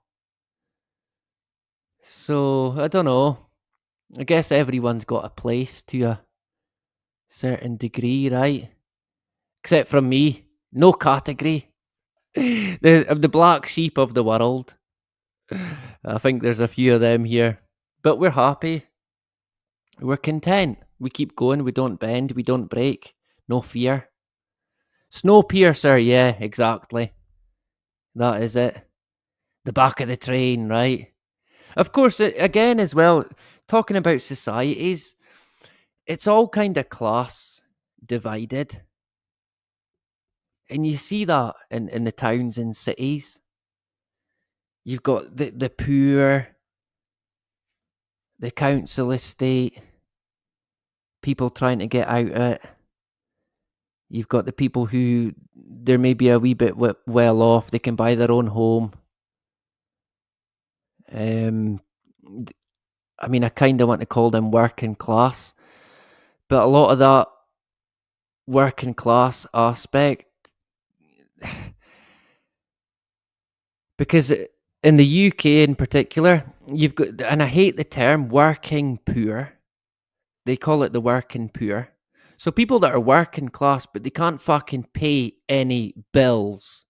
They've got no money, but they're working. But then there's this percentage of working class who they seem to think they're not actually working class, but a form of middle class or upper class. And it's kind of done without people even knowing.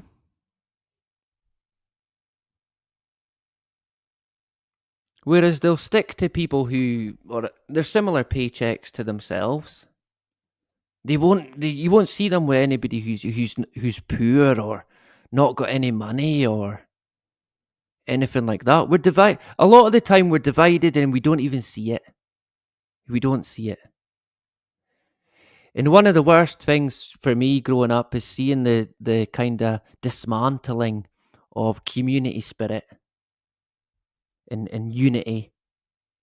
That's been a heartbreaker. But I think it's something that you can still promote. So we try our best, right? So we went out. Yeah, Snowpiercer is quite a good film. Check it out if you've not seen it. Yeah, there's a lot in that film. It would be a good film to break down. There's so much in it. The film's not that great, but it's the story and what they go on about and the kind of comparisons with the world that we're in. With that said, I only watched it once, so maybe I could watch it again and we might talk about it. So good to see Rotary Motion. Thank you for the support and the engagement. Davina O'Connor in the hood. Good to see you. I hope you're doing well. I'm sure I'll see you about. Frank, Mr. Barron in the hood. Those daffodils are crafty yours. Yeah, they are. They're coming out here now. They're coming out. And that's always something that puts a smile on my face. So, not much. Doesn't cost anything, but it fucking makes me happy. So, if only I could somehow put it into a bag and sell it. By this time next year, millionaires, right? Millionaires. So good to see you, Frank. Ulick in the hood. I hope you and Joni are doing well. Hopefully catch you about. The beautiful Justine, always a pleasure. And thank you for the continued support and engagement as well. Much appreciated. Kieran, who's Kieran? Oh yeah, Kieran Martin. Do we know him? Yeah, I think we do. I think is that the guy that stays in Nigeria? I think it might be. All the best to Kieran. Hopefully, hopefully. Of course, he's not. He's in the biggest city in the world. Elgin. Anybody else quickly? Oh, Toffee as well. Always a pleasure. I think we definitely need to get something sorted for a stream.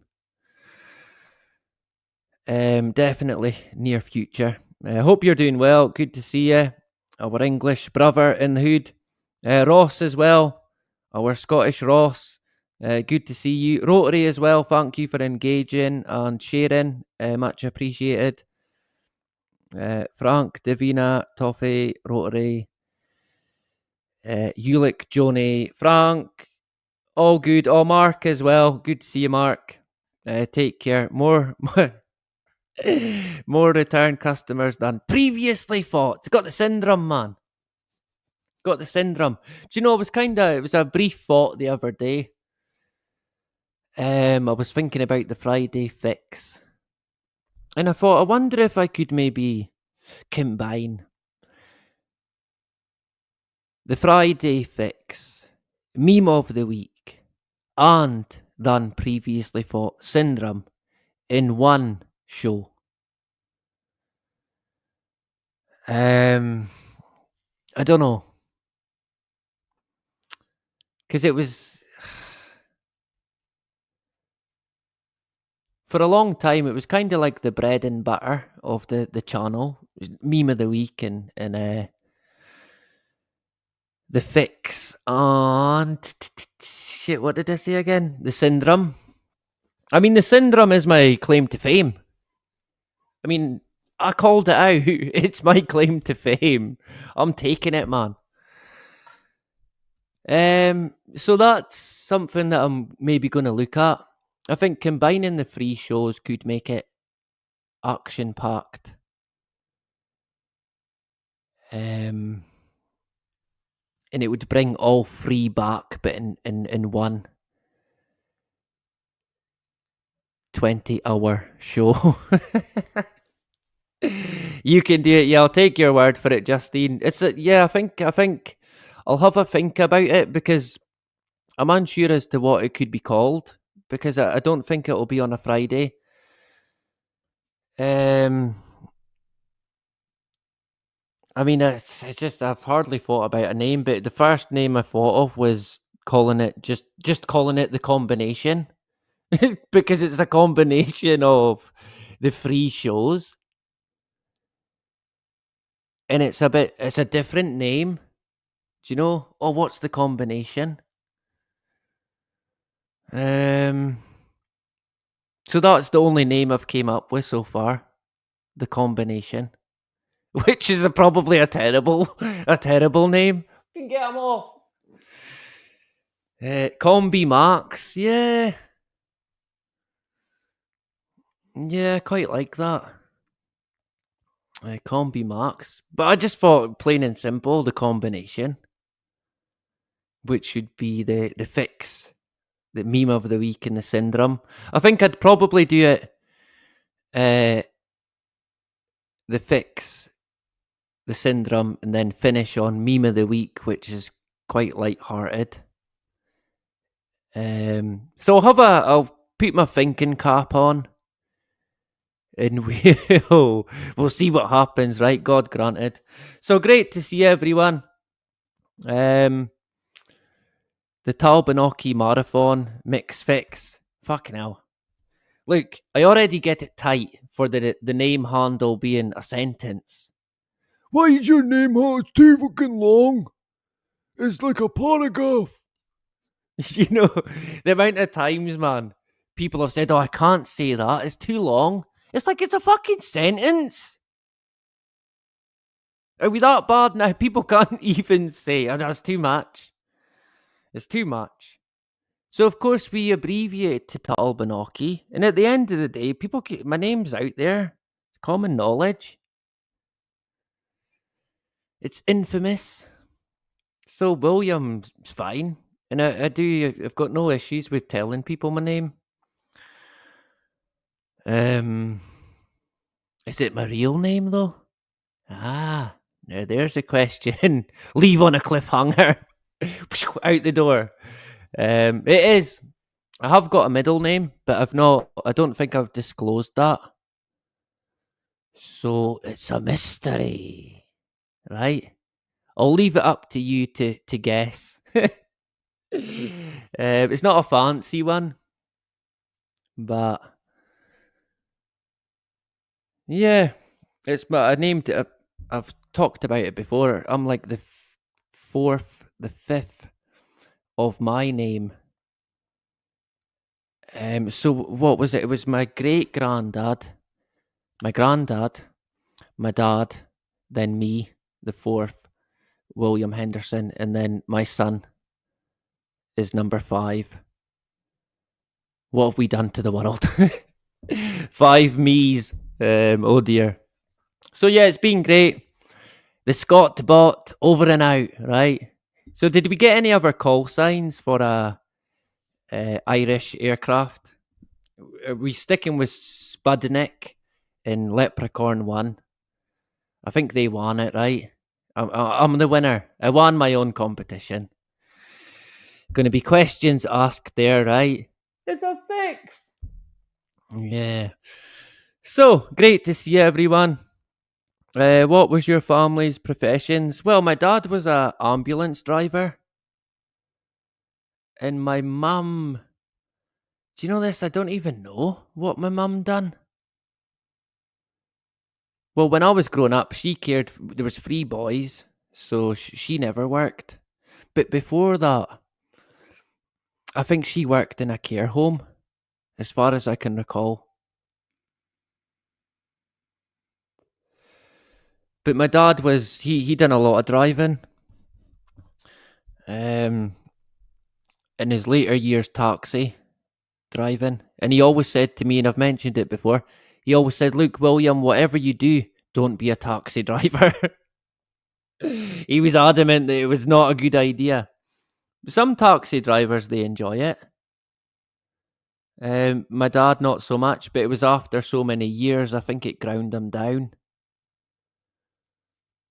and of course his eyesight deteriorated. And at night with the lights, it was just he couldn't drive at night anymore. I mean, it's even worse now. They're blinding, man.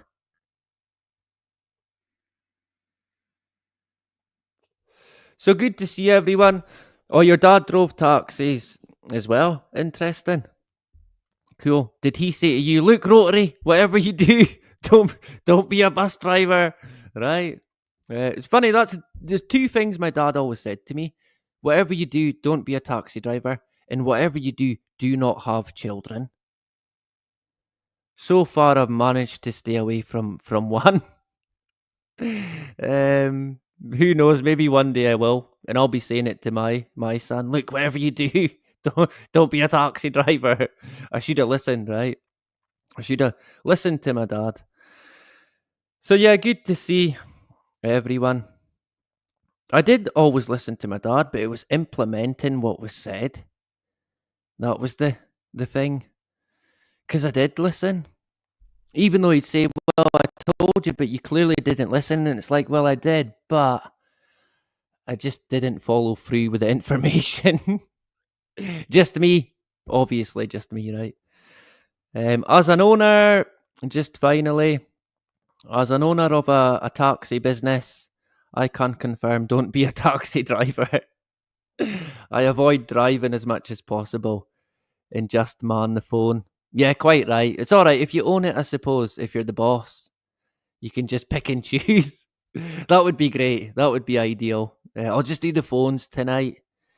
And maybe you can get an AI operator to just answer them.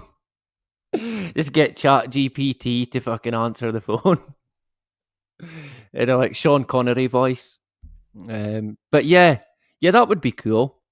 A nice wee. I'm saying well, a nice business going there. Taxis. Some of them tend to do quite well here. There's a kind of restriction here on the amount of taxi companies there can be.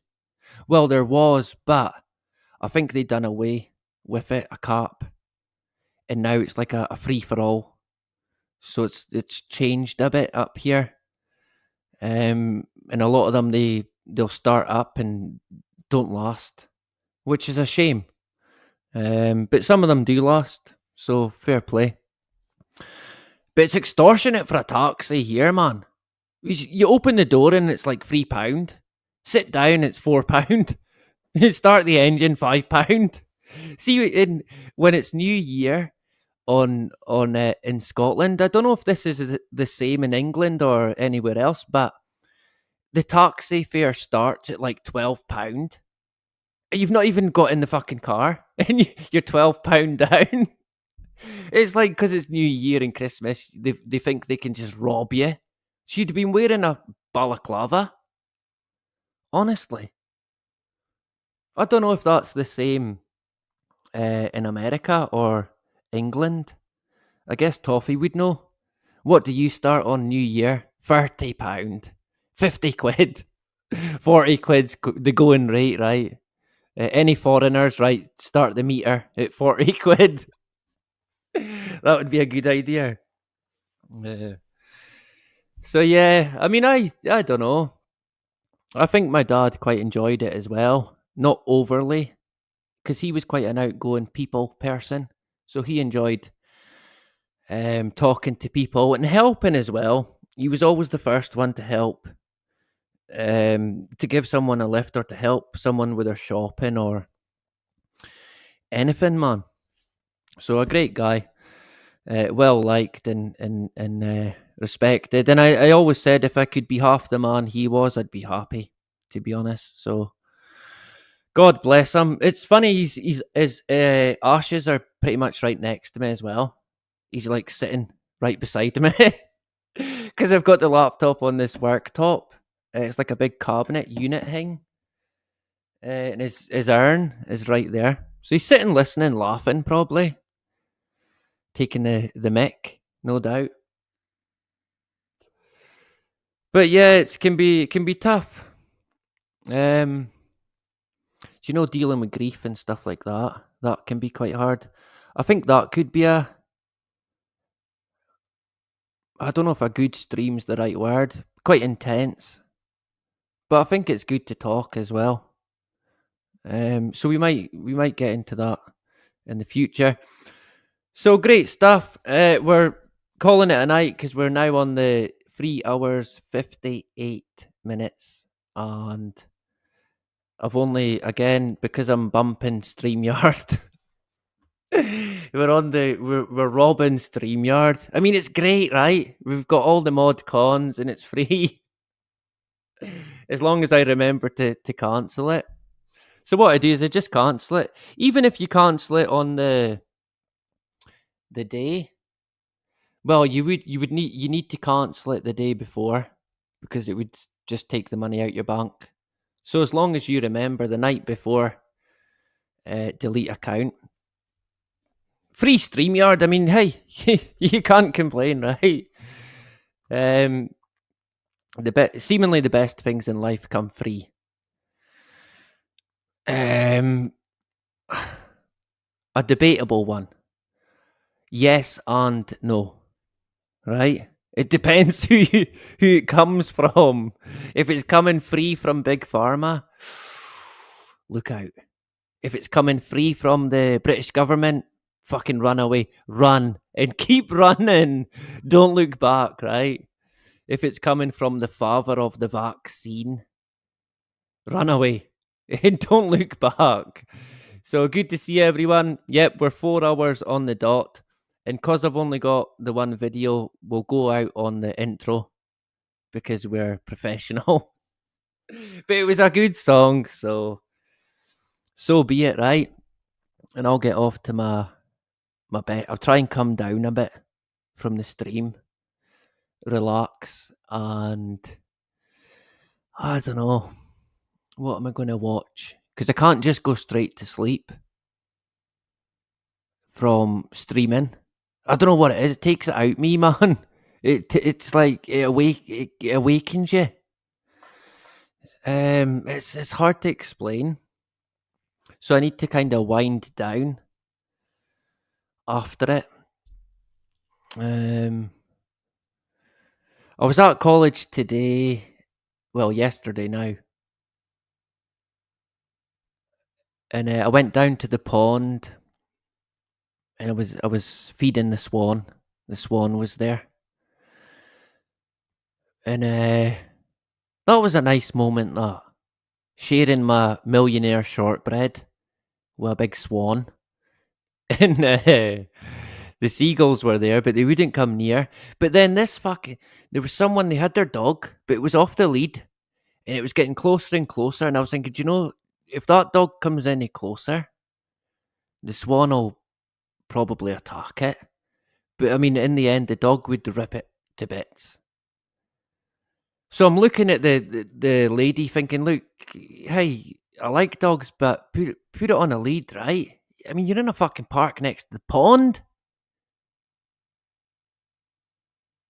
And I think there's already been an incident where a swan got attacked by a dog. I mean, I love dogs and I love birds, but common sense, man. If I was a dog, I would chase a swan. I would chase a swan, given half a chance. I'd wring its neck, probably, just for the fun of it. Being a dog, right? But I mean, if you're near the pond and near the water and there's ducks, keep the dog on a lead. I mean, it's quite simple. But I know what they would say. Oh, he's a good dog. But hey, nature, man. instinctive, right? Yeah, he's a good dog, but they're chancers as well. They are chancers. Similar to humans, I suppose. So that was a nice, because it'd been a while since I'd been to the pond.